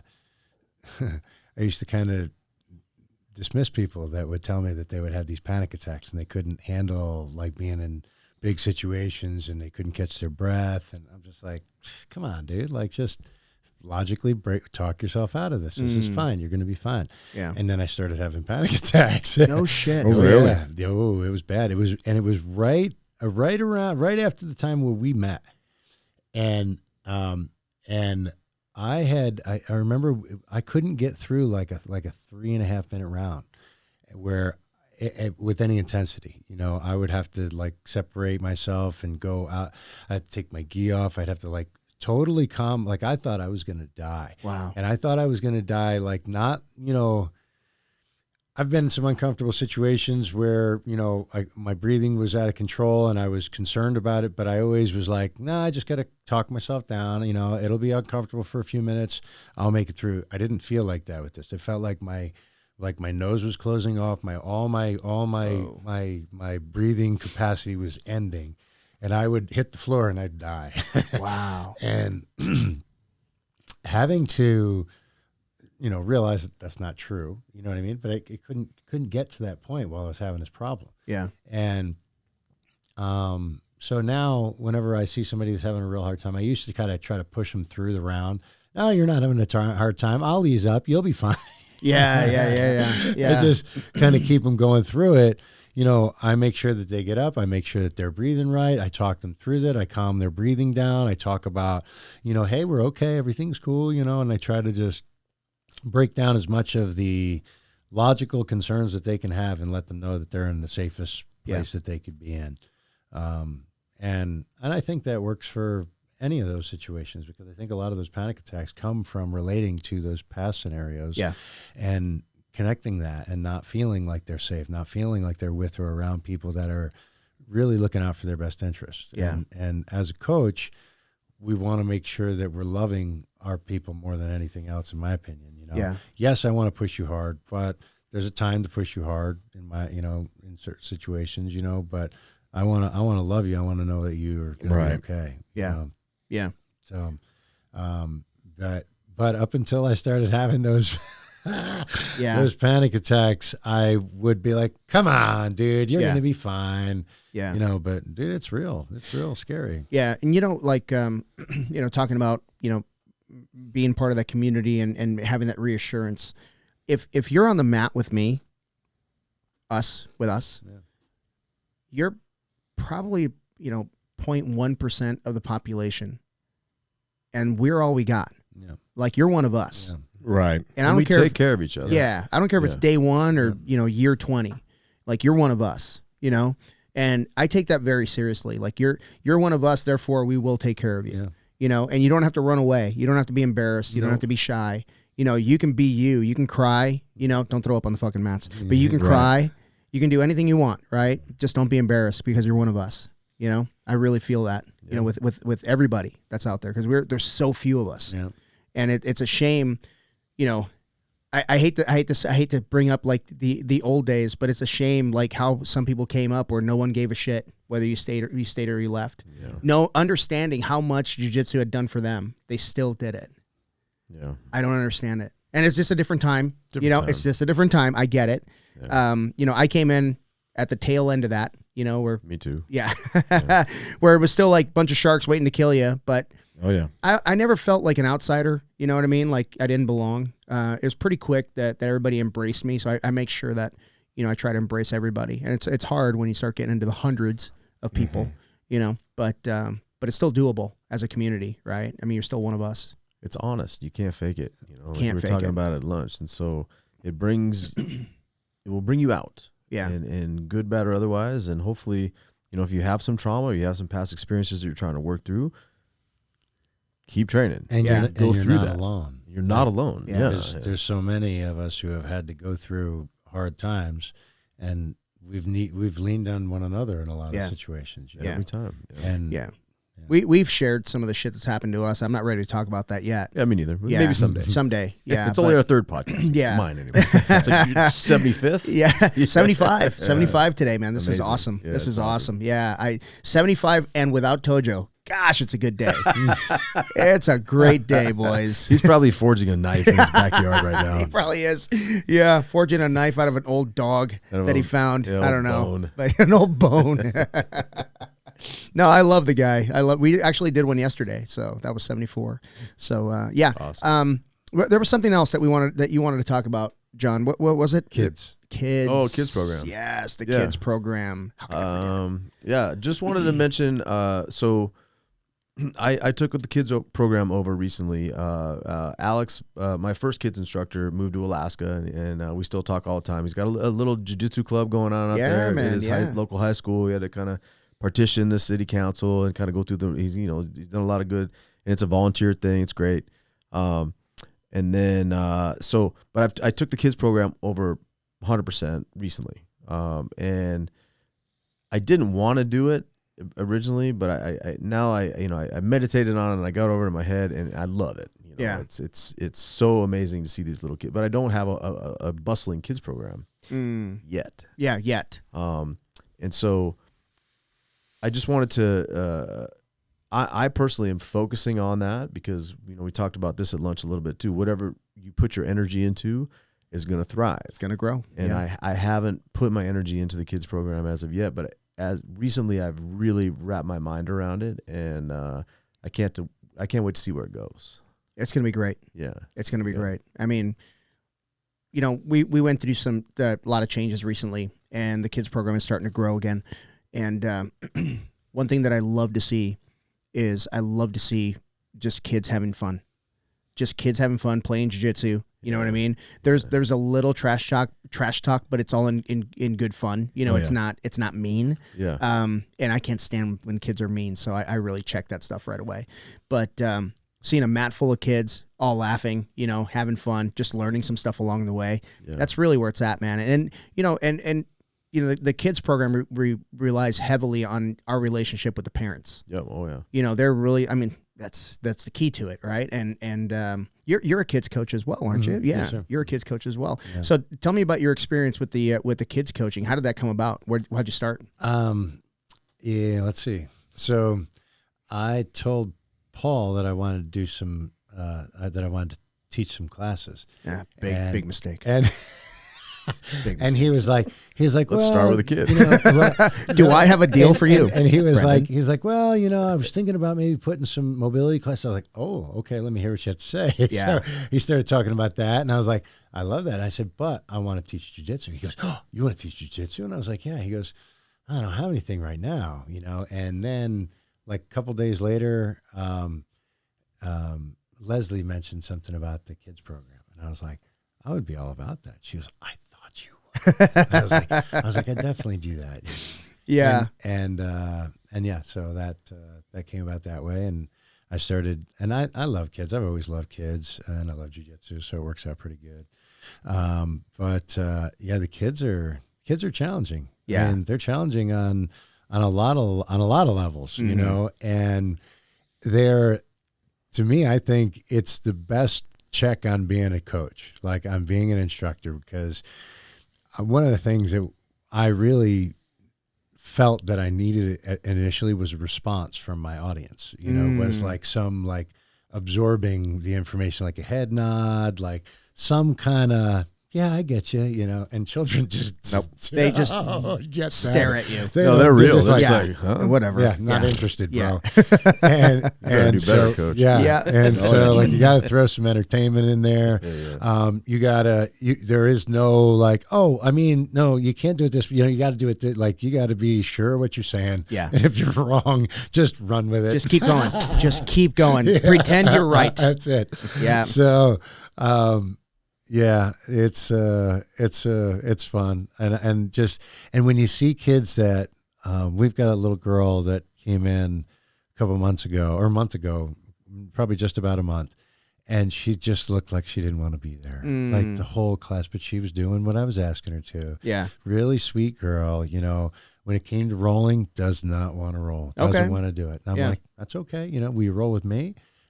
I'll roll with you. And so we just started rolling, and I would just give her a little shove, and she'd come back at me, and she was using the technique, and I was like, this is what we're doing. This is it. It was just so cool to see her, like, see that she could do this, and see that she could, it was awesome. Yeah. And that, and you see that in every kid, whether they're unsure at first, and then they're like, oh, this works. Whoa, yeah. Oh, my foot in the hip and a foot in the ankle, and I hold the other ankle and I shove them back. Oh, that's fantastic. I'm on top. How'd that work? It's beautiful. Yeah, man. So it's cool. Yeah, when you see a kid hit the move of the day, it's so freaking awesome, dude. It's so much fun. In a tournament. In a tournament, they do something that that you specifically worked on with them on. Yeah. And they hit it, and they feel so good, and they feel good, because they worked on something with you, and it's just, dude, it's the best. It's awesome. So yeah, man. Yeah. And you know, as a business owner, you think like, oh, I got to grow this thing. I got to grow this thing. I think if you just focus on providing like the best training, the best product, everything else will take care of itself. And, you know, the communication between, you know, you and the kids obviously is important. You and the parents is important. So as a whole, I think maintaining that line of communication, understanding that like we're all in this together, making the parents feel like they're part of it, right? They're part of that community as well. Of course. To a point, right? They're not allowed to coach. No coaching. No coaching. No coaching. I don't have a sign yet. But I have I'm 2. close. I have 2, and I got another one tucked next to my desk just in case someone needs reassurance. But are they just for hold the it like parents this. or the other coaches? For the parents. Are So you here's sure? what happened. No, sometimes the other coaches. So here's what happens. No, this is a real thing. When you start getting competitive kids on the mat, the parents are just as competitive as those kids. That make no mistake about it. You will never find a kid that's super competitive that does not have a competitive parent. Oh, please, yeah, help yourself. Thank you. So what happens is like you'll have one parent coaching one kid, and then another parent coaching the other kid. You know, their other kid, because they're training together, because they're rolling together, and then it becomes a beef. Like it becomes a thing, and I'm like, okay, this can't happen. Like you guys just stay out of it. And I'll tell them, like, even if I don't got it, I got it. Yeah. You know, just trust me, I got it. The helicopter parents. That's what we call the yeah, helicopter parents. It's tough, man. It's They're tough. hovering around there. Yeah, but they're so involved that they feel like it's their duty to, you know, help coach, right? And it's not your duty to help coach. It's not your responsibility. That's on me. I was that parent. Were you? I ruined jiu-jitsu for my oldest daughter. Yeah, yeah. Say Don't more. fall to your hip. Say more What's about that. What's wrong with you? Yeah, say more about that. Oh, dude, like I had her. She was always rolling with me. I was always doing something with her. Got her doing jiu-jitsu, and she was doing well, but she would get lazy. And I would be pissed off because she was being lazy. And I'm like, you know, you got to keep a wider base. Like if you're in somebody's guard, you don't put your knees together. You don't just flop over and fall to your hip. What is wrong with you? Like, and I'm like yelling at her, like giving her stuff, you know. I'm like, you know, it's okay. You should definitely be having fun, but don't let anybody just throw you over like that, you know. And I've ruined it for her, you know, and it's a bummer 'cause she's really good at it. She'll do it every once in a while now, but She might come back. yeah, maybe. Yeah, she might come back. Great. Yeah.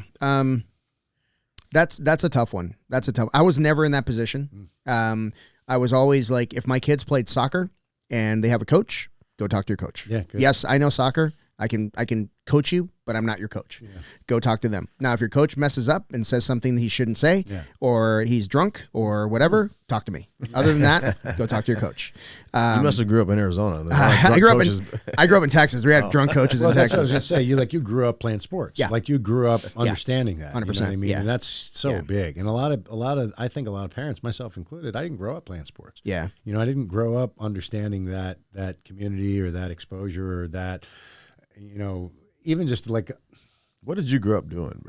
Yeah, you were doing sports. Where did you? My goodness. I really didn't play any sports. They grow you in a lab, bro? No, my mother had me doing ballet. I did like taekwondo a little bit. All right. Because you're like you never played football? Athlete, I played football, but like I was terrible at it. I wrestled. Really? I wrestled for one season, you know, and I didn't understand how to move my body. My body, you know, I'm all long and lanky. Were you and 6 weird. foot at a very young age? No, I was always skinny. I was always real skinny. Okay. And kind of uncoordinated, like, you know, and I always saw myself like that. And it wasn't until I passed rescue swimmer school that I realized I was somewhat athletic. You're an athlete? Yeah, I was like, you're an athlete. Well, you know, most people don't make it through the school. How did I do that? Yeah. You know, and I still didn't give myself any credit. So, yeah. I probably didn't realize I was an athlete until I was in my late 30s. Yeah. So, yeah. My biggest problem was I was really undersized. And I would just throw my body into people. yeah. So I think That my sounds coach, awesome. I think my coach would just like held his breath every time I would Hope make for a the tackle. best. I was little, dude. I was little. I had to go through a major growth spurt to get to average. You know, between my sophomore and junior year in high school. So that was really small. But I think that's so important for like children to have obstacles, you know, like some overcomable obstacles, you know, and because it formed your character. Yeah. You being small like that made you a big person. Yeah. Well, I got to freshman football and I'm like, huh. Yeah. I think I should be a swimmer. Yeah. Everybody's just big, man, all hairy. I was like, yeah, see you boys. I'm going to swimming. So yeah, that's kind of where my football career ended, freshman football.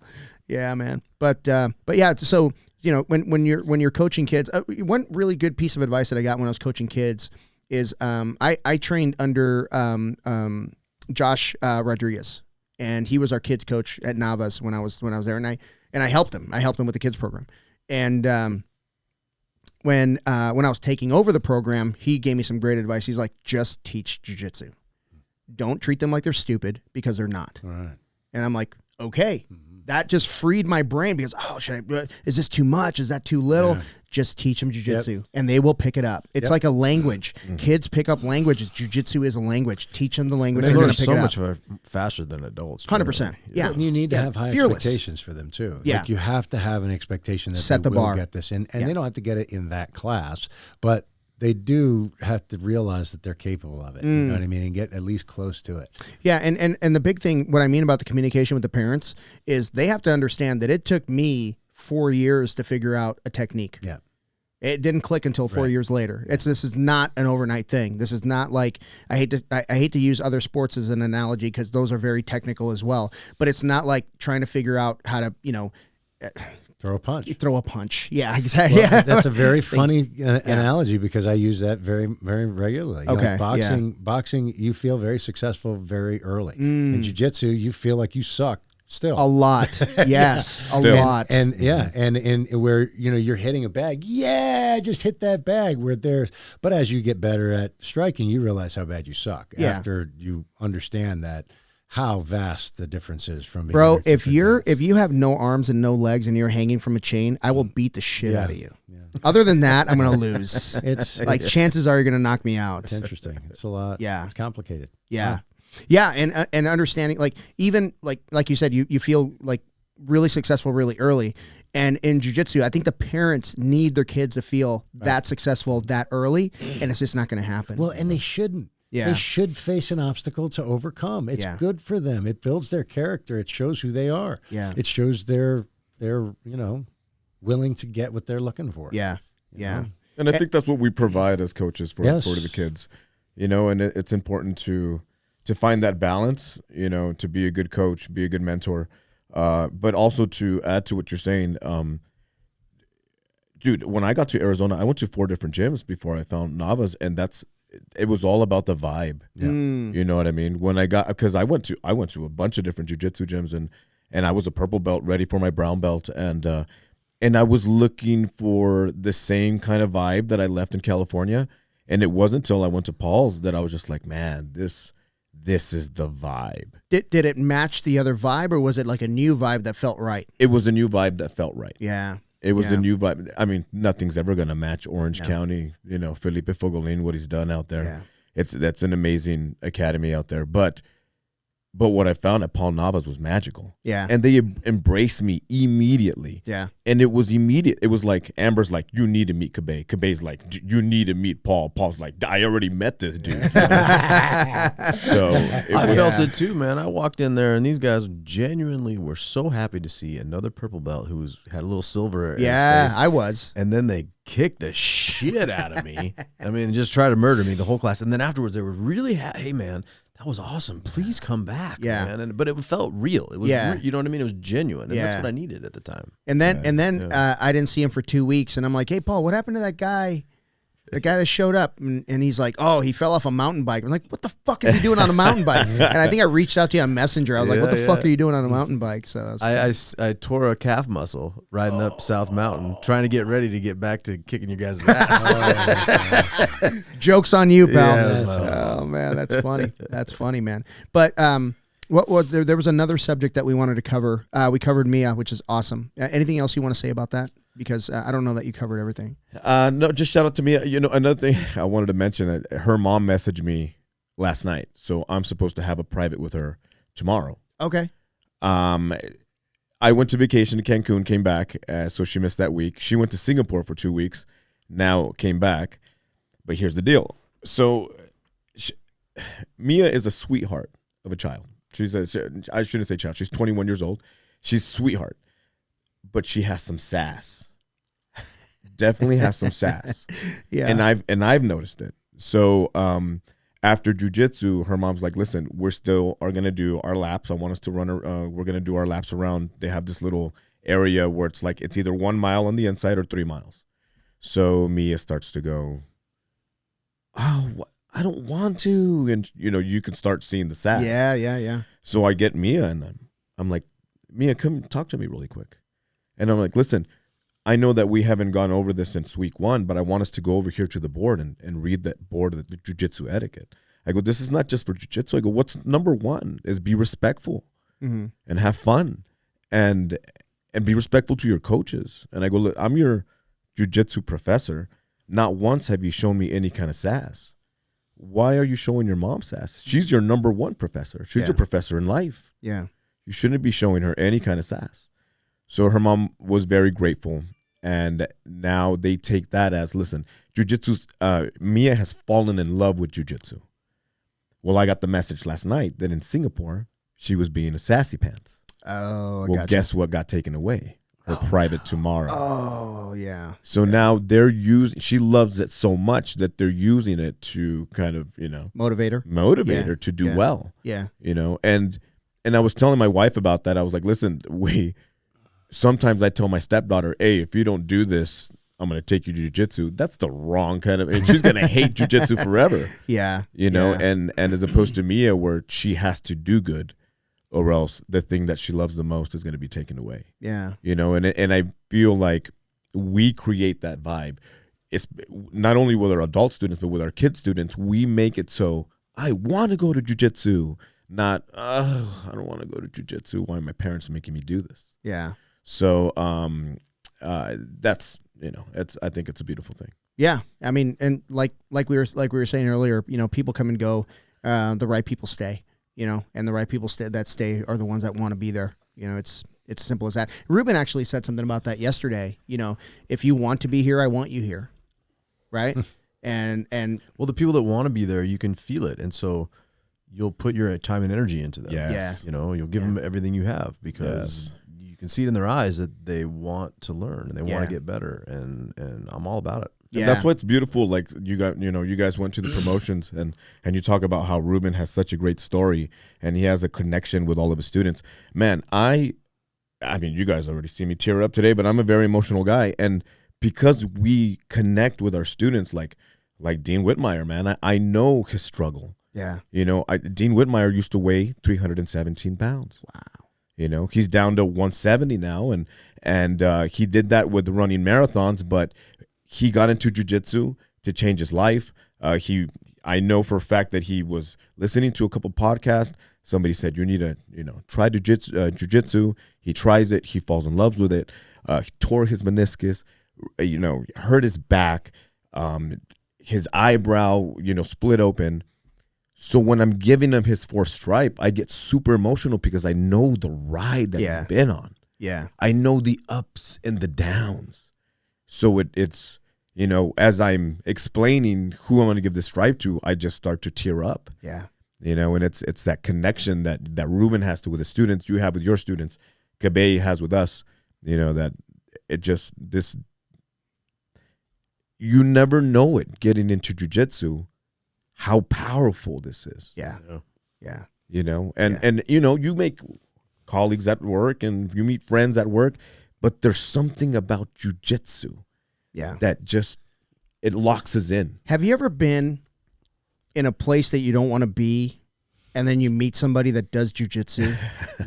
All of a sudden you want to be there. Yeah. That's how powerful this shit is. Yeah. Like, or even better, they don't know anything about jiu-jitsu, but they want to hear what you have to say about it. Yes, absolutely. Or they're interested. Absolutely. And like, can you tell me about it? Like, what if could I do jiu-jitsu? Yes. Yes, you can totally do jiu-jitsu. And the first thing I ask, what part of town do you live in? What part of town do you live in? Wait, we have enough space right here. Let me show you.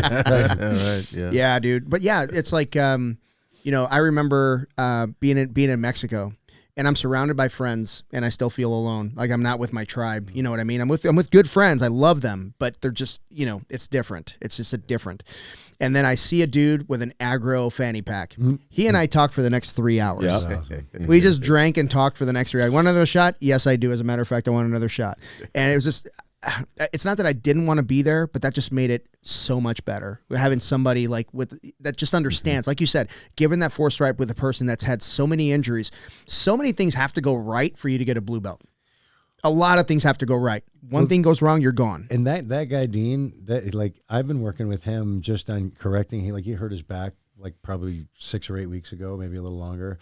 And I gave him just a couple little exercises to do. And I gave him a couple of things to do that I kind of didn't think he was going to be able to do, like a hollow body, like a hollow body is a very difficult thing to hold. I was like, shoot for trying to hold for a minute, right? And that's a hard thing to do, just to hold that hollow body for a minute.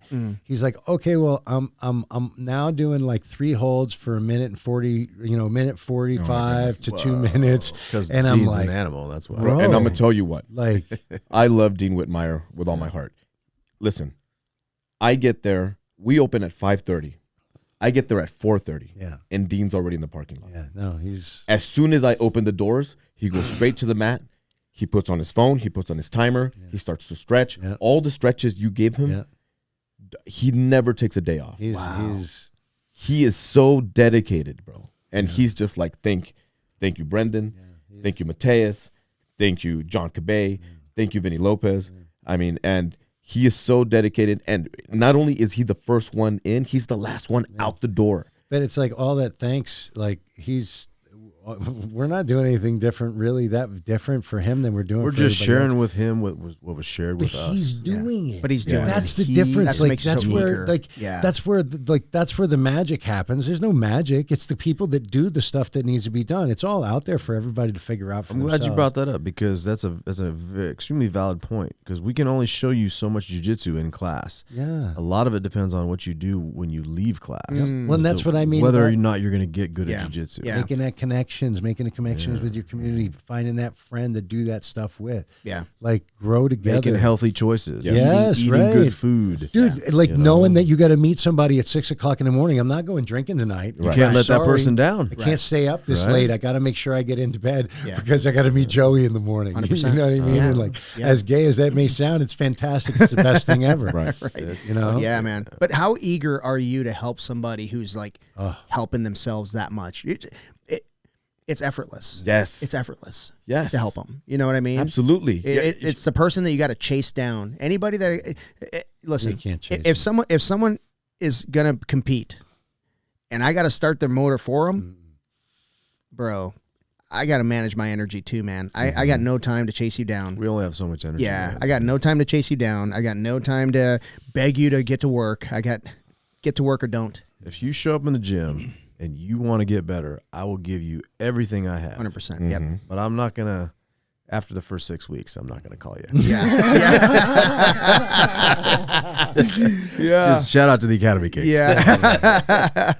Yeah, man. It's difficult because there's just so many people that are vying for your attention, and every piece takes energy. And if you have somebody that is deserving of that energy, what's his name again? Dean. Like Dean. I mean, it doesn't even feel like you're expending the energy. It fuels you. Yeah, it fuels you. Yeah. People like that feel you. Well, so you can either be pulling energy or giving energy. And it's your choice. Get one more beer, Alex. Attaboy. Yeah. All right. Anybody else need anything? I'm good, brother. Thank you. Yeah, so it's that's the beautiful thing. That's the rewarding thing about teaching the students like Dean Whitmire. Yeah, when you get that student that's all in, really wants to learn, and then they have just so much appreciation and gratitude. And I'm telling you, man, it's an emotional thing. Not too long ago, I saw Mateus give a stripe to Mario, and as he's giving the stripe to Mario, he got emotional as well. And I remember it was so crazy. I remember getting my 4th stripe on my white belt. And that day, Kareem, who was Felipe's first black belt, got his 4th stripe on his brown belt. Wow. So he goes down the line, right? And he's just like, this person, he's really good, he's lost a lot of weight. Vinny, all right, he gets a stripe, and then the other person. Now he starts talking about Kareem. as soon as he starts to talk about Kareem, the tears start pouring down his face. And I couldn't understand at that moment, like, wow, he's so emotional. Man, my coach is cool. He's a really emotional guy. But then, now it's your turn to give that stripe. Yep.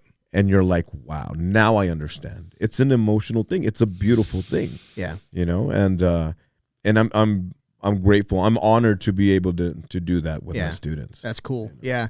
You know, and when we started first going through all of these changes, things were really hard. You know, it was there's a lot of like, you know, you feel this insecurity, you know what I mean? Like people leaving and you know, coaches leaving, stuff like that. And it's just turmoil. And it's like every day, it's like people are like, hey, you know, I need to go work on myself. And they go to the other place to go train. But, you know, that, and it's happening constantly, you know? And then one thing hit me is like, hey, don't let these guys feel sorry for you, because that means you're feeling sorry for yourself. And I fucking refuse to feel sorry for myself. So one of the after training speeches, we trained so hard that day. I mean, we were pouring sweat. It was awesome. And I told the team, I was like, hey, thank you. I said, I know we're going through it right now.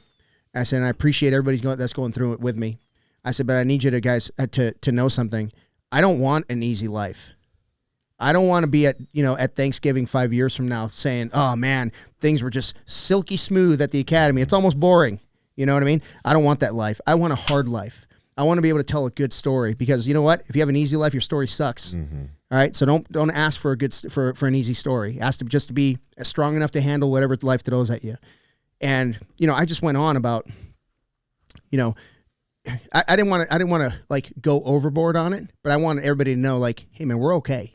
You know, we're okay. We're going to do this together. We're going to come out the other side. We're going to be better.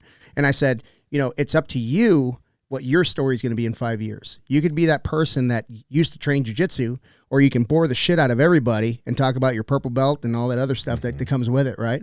But you get to make that choice, right? And I make the choice to not want an easy life. You know, that's just who I am. And, you know, if life throws me some cool shit, awesome, right? Mm-hmm. If it throws me some curveballs, cool, let's deal with it. You know, and that's just the way I feel, you know, but it seemed to resonate with a few people. So that was pretty cool. Yeah. That's kind of what jiu-jitsu is, isn't it? You got to get through kind of the tough spot in order to get to the end of it. And the end of it is either winning or losing and seeing what you got. There is a gap in every position. All you got to do is find it. Yep. Mm-hmm. Right? There's a gap. Vinny's pressure. There's a gap. I don't know where the hell it is, but it's there. Cabay found it. You can't let him get super close. If he gets close to your head, it's over. But really, like what's the first thing that you do when you're getting a bad position in jiu-jitsu? You control your breathing, right? Take a breath. Start there, man. Things get hard, control your breathing. Second step, just understand your situation and know that there is no perfect person in this world. So there is a gap. I promise you, right? Any situation that you're in, there's a way out. You're never too deep. So, you know, you can take that with you. I learned that through jiu-jitsu. Yeah, I really like to not get in bad situations. So, but I'll tell you what, as soon as I get into a bad spot, I am trying to get out. Mm-hmm. And there's no break. Yeah. So I'm trying to immediately start to, I'm bridging. I do this. Everybody calls it the Vinny bumps, where I'm just like pop, pop, pop, pop, pop, pop, pop, pop, and the person on top of me is like, "What is going on right now?" And before I know it, you know, I got my hands where they. I think the first time you did it to me, I'm like, "Is this dude having a seizure?" Oh shit, he's out of my back now. Wait a minute, what's going on? He's on top of me, he's smashing me. Do you think like that in life? Like, I don't want to get into this situation. I don't want to get into this bad situation. Because, so I'm asking you that because you said that. And I remember before I started doing jiu-jitsu, I was pretty young. I was 25, 26, you know, and before doing jiu-jitsu, I feel like I didn't really know how to assess problems. I kind of am curious how I functioned in my life from day to day because I didn't think like that. Yeah. You know, I don't really want anybody on my back. You know what I mean? So I'm probably not going to put myself in a situation that's going to put somebody on my back. But just in case that happens to me in my real life, maybe I should train for a little bit. For sure. What you're kind of getting at? No, what I'm getting at is I wasn't even trying to keep myself out of those positions. Yeah. I was like, yeah, we're going to a party. Let's go. Let's get hammered. You know, and not really thinking any further through. Yeah. So I think, and I'm being funny with that, but what I mean is, I think jiu-jitsu gives you like a perspective on life, you know, right. like understanding there are situations I just don't want to find myself in. Yeah. Like, I'm not going to go, I don't really drink. I will drink, but sometimes if I start drinking, I'm going to start drinking a little too much. So I don't want to put myself in a position where I'm going to do something that I don't want to do. Yeah. And I feel like I wasn't, you know, maybe because I was immature when I was younger, but, you know, jiu-jitsu kind of put me in that frame of mind where I don't want to put myself in that position to have to work myself out of it. And that's where the personality comes out in it. Like you can tell, like I said this in a podcast before, like it's the ultimate form of self-expression, because the true you, there is no lying. It comes out. So if you're conservative because you don't want to be caught in that bad position, you'll see it. If you're a risk taker, you'll see it, right? If you're you know, a technician, you'll see it. If you're an engineering mind, you'll see it. And I see it in the kids more than anything. Like I can tell who the artists are. Oh yeah. I can tell who the innovators are. The people that are going to change shit, right? They're not just accepting Coach Alex's, you know, techniques. They're adding to them. And and when a kid tells me, you know, Coach, I found that. Did you just say I found? Yeah. Okay, who the hell says that at 6? Finish your sentence. Yeah. But teach me, please. But you know, I found that this works better. You know what I mean? And I'm like, well, let's talk about it. Let's dissect it, right? Yeah. The innovators, and that's the type of thing. Like that's why fighting doesn't lie. Right. That's exactly why. So awesome. It's so cool. Yeah.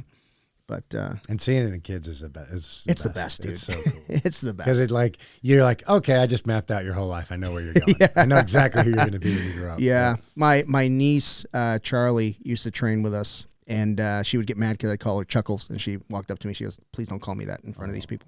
But but Charlie was she's going to change the world, man. Like she's just got a different attitude. You know, in a world of rule followers, she's not one of them. You know, and here's where it kind of becomes obvious. You know, when you're doing the high five in the line with the kids, and you can mess with them and put your hand way up where they can't reach. You know, and these kids are jumping, they're swatting at my hand. Charlie walks up, grabs my sleeve, pulls at the elbow, and then goes like that and keeps on going. It's like that is an innovator right there. That is an innovator. So yeah, that's really cool. But that's where it comes out, man. That's like you can tell which kids think differently. Yeah. Right. And which ones are the rule followers. It's funny that you said that. You can see each other's personalities and their jiu-jitsu. I'm a very smash, you know, and I feel like that's the way I always was in business. Like when I first got into auctioneering, when I was in that kind of business, the goal was always to be the auctioneer. Yeah. And I always knew I was going to be an auctioneer. Yeah. And the same thing with jiu-jitsu. Like I said in my speech when I got my black belt, the first time I stepped into the mats, the first time that I put on that, I didn't even know how to tie on my belt, and I put it on, but I walked into the mats, and I'm like, I'm going to be a black belt.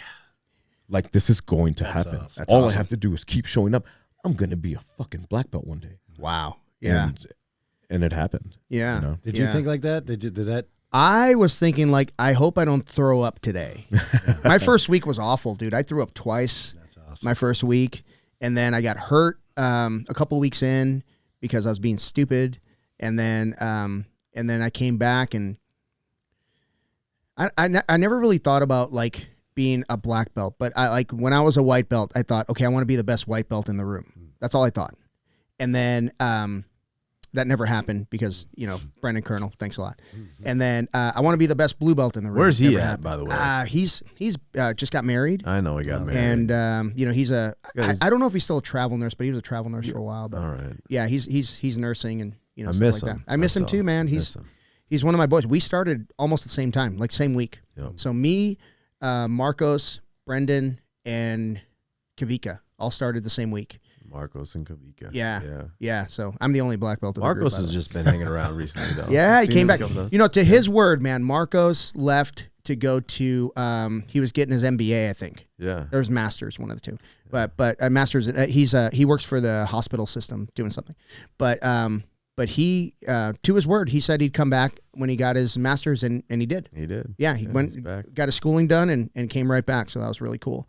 But yeah, we came up together, man. It was really cool. So the first time we went to Vegas together, it was a Vegas Open white belt, 4-stripe white. We were all 4-stripe white belts, and at the time, Paul was saying something like, white belts don't get to travel to tournaments. We signed up anyway. And we went. And we all won. We all took gold. That's we all awesome. took gold. So we saved our own ass because we helped the team. But That's yeah, Paul was like, oh, yeah, no white belts going. You're like, yeah, we're going. So we all signed up and went. That was pretty cool. But yeah, Brendan's anyways, but at Purple, for me, Purple was like my step back. Like, okay, let's reassess what I'm doing, what I'm working on. And then brown belt and black belt have all been like, what can I add to my jiu-jitsu now? Like every year I want to add something to it. So it keeps me young at an old age, at a ripe old age. Yes. But yeah, what's your secret, bro? Because I look like a 7-year-old man. ask him. He looks fantastic. He's 62 years old, Brendan. 112. Where do you guys buy your adrenochrome? Yeah, I'd tell you, but you have to join the Illuminati to okay. get that. Well, forget it then. Freemasons is all I can handle. Yeah, I mean, oh my God, if we can get real wow. crazy here, you guys ever checked into like Hermetic principles or Hermetic? No. What does that mean? Oh my God. Talk to me. What's up? It's the greatest thing you're ever going to get into. Yeah? Yeah. It's a pretty deep wormhole. So it's Hermes Trismegistic is basically could be a god, could be something, but he basically is from Atlantis. It's super crazy out there stuff, but it's about manifesting things. It's about higher powers and what you believe in, and how you have the ability to connect with the universe. Is that like frequencies that they talk about, stuff like that? It's frequencies. Yeah, it's just your belief. It's what you feel. What you feel is what creates your reality. Everything. Yeah. And there's so much truth to it. There's so much real out there craziness to it. But it's good. Okay, I feel like you're halfway getting into the conversation. I need you to jump in, dude. Tell me about it. What's going on? How can it help people like us? We're not going to tell Vinny because he wasn't here. Well, no, I mean it helps with your thinking. It helps with your belief system. It helps with organizing your mind and your focus, and your development as not really a person, but as a spiritual being, as like something bigger than just what you feel, and that there's more. And it's kind of just getting back to basics, man. It really is. Using Simplicity, logic, your gut instinct and your intuitiveness and things that our ancestors did hundreds and thousands of years ago, before it was put out of fashion by mainstream society. Well, and it's been manipulated. It's been taken from us and manipulated, like the understanding, and it's just all like we should be eating out. eggs and red meat and butter and foods that have been around for forever. Yeah. Instead of fake meat and fake butter and fake cheese and things that have been around for the last. Is it similar to the stuff they talk about in that? Is it Stephen Kotler's book, Catching Fire, where he talks about like the premise is like all about flow state, stuff like that. But he talks about, and this is like it being taken away from us. So there was a guy, gosh, I'm going to butcher this, but there's a guy that took a drink from what only like leaders of the tribe or city or whatever could take, because it had like it was like psychedelic kind of thing, but it made them deeper thinkers. Talking about kava? You're not talking about kava. No, it wasn't. I can't remember what specifically it was, but it's kind of it's not a I don't know if it's a true story, but he shared it with the entire tribe. So now everybody's thinking at a higher level, and then they executed him or something because they were like, oh, he shared our secret, our big secret. Is that kind of the same thing, like bastardizing the so basically principles? what the teachings are supposed to give you power, like power to help the world and to make the world a better place, and individual people have the ability to kind of create magic, and that's kind of what they're saying, but it really is based on laws. So there are laws of the universe that you have to follow. And if you can manipulate these laws, use other laws to outweigh other laws, you can get through situations. You can get through, different scenarios or solve different types of problems. So, I don't know if I answered that question. I'm more curious about what you have to say. It's like there's an energy to the world. Yeah. There's a frequency. There's a vibe. I don't know what there's a feeling to things sometimes. There's overlooked. How does one start digging into this? I'll send you a link. All right. I'll send you a link. Cool. You know what? It's funny. So we were kids growing up in Brawley, California. I had my group of friends, right? And we all decided we were going to give each other nicknames, right? So there's my best friend from 5th grade. His name, we call him Chills, because in Brawley, California, it gets as hot as here. In the middle of summer, 120 degrees, he'd get the chills all of a sudden, so we called him Chills. I had my friend Lefty, who would, when he walked, never moved his left arm. So he was like, so we called him Lefty. Gotcha. And what was your nickname? My nickname was Luck. My nickname was Luck because I was always kind of a lucky dude. I was always kind of the guy, at the party that got lucky, I always had really good luck. I was, one of the first ones that got a job out of our crew, and I was just a lucky guy. But I embraced that. Mm-hmm. Yeah. Right? Believed it. And I believed it. Right? And I like to call it the Jedi mind trick. I Jedi mind trick myself. And because of that, I just kept getting lucky. And if we all, got a handful of lottery tickets, Vinny was always the one that had the winning ticket. That's so cool. And I just kind of manifested that, and I feel like it's a mindset. It's a mindset. And it has to do with how you talk to yourself. Yeah. Like if you treat yourself like you don't deserve something, you don't deserve it. It's like finding problems. If you're looking for a problem, you're going to find a problem. If you're looking for good things, you're going to find good things. And if you look for good things in yourself, like children, that's why children are so beautiful, because you get to see your beautiful self in your children. And you don't give credit to you're on your own. You go, oh my God, that's me. Oh, right. Yeah. Look at how special that is.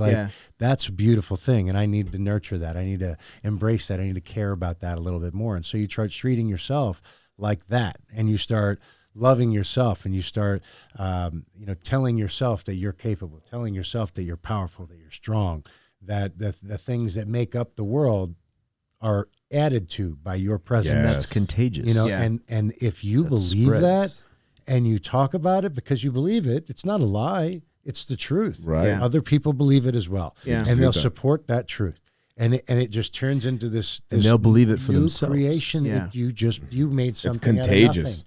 Wow. And, That's it's cool. real. And your everything mind is doesn't made know out the of difference. nothing. Well, but everything is made out of nothing. Everything is made out of your thought.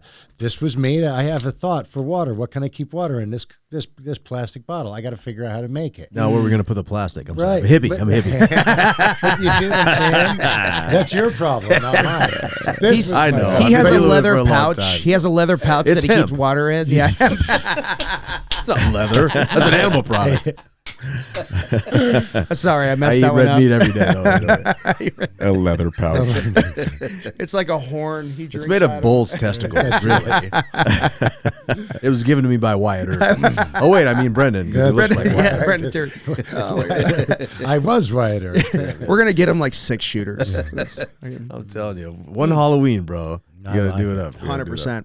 Well, listen, boys, we've been going for a couple hours, and you have a hot date. I do. I keep looking at my phone because I'm going to go play Dungeons and Dragons with Yes. some of my buddies. Dragons. We're going to an active campaign. D&D scratches a really nerdy itch. What is the active campaign?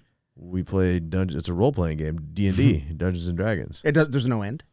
Well, it's up to the dungeon master, Dylan, who's the Allfather, and he's in Shout out charge to of all of it. Yep, shout out to Dylan.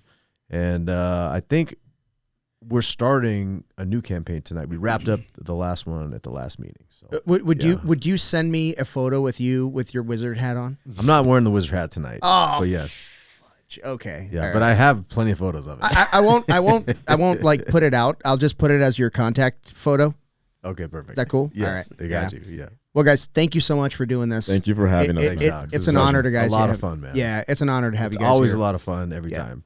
Good, man. Good. Yeah. And if anybody's out there, North Phoenix and Paradise Valley, we are the coaches for Grey Wolf Ares BJJ. Yep. You know, honored to be your first black belt, honored to be your morning coach, and we have a great vibe, man. Yeah. We have a great vibe. We have a great great chemistry amongst all the different coaches.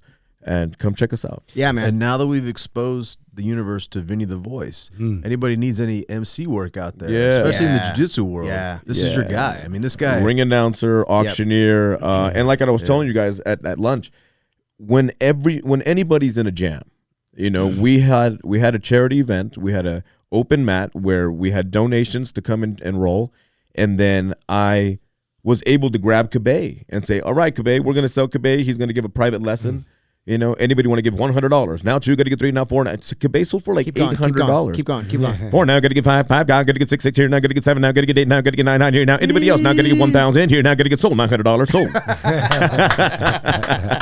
And I'll tell you, you know what I love, dude, so much, and I know I've said this before, but when you log on to Vinny's Instagram live page sometimes, and he's doing his auctioneer thing, if you watch that shit, I'll send you you a shout out every Yes. time. Doesn't matter who you are, every time. I love it. And nobody else in the room knows except for you. Right. John Cabay. I love that shit, man. That's so cool. So real quick, let us know where we can find you guys on Instagram. Vinny, you go first, and then we'll go over here.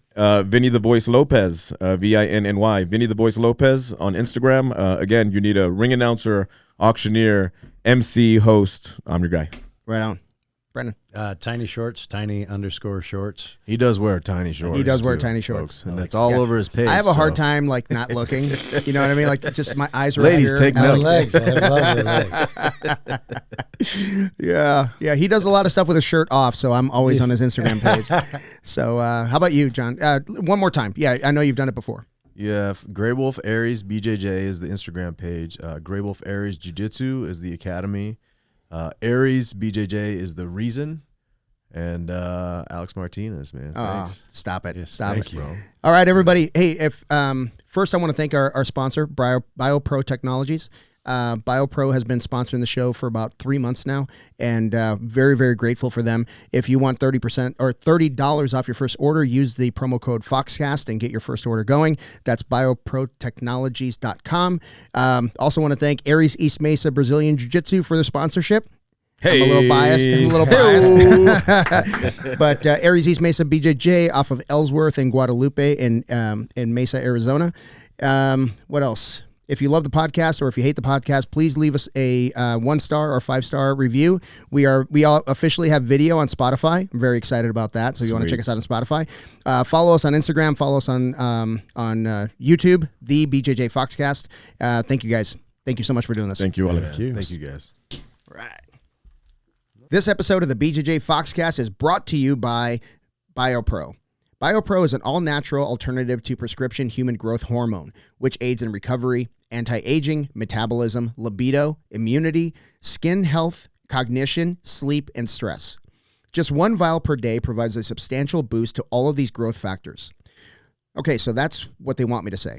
Here's what I know as an aging grappler. I've been using BioPro Plus and the nighttime variant, BioPro Plus Cortisleep, for several months, and it feels like I've grown a third lung.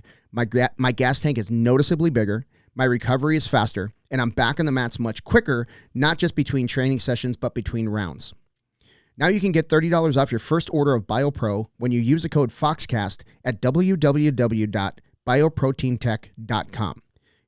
That's code Foxcast for $30 off your first order at www.bioproteintech.com. Thank you, BioPro.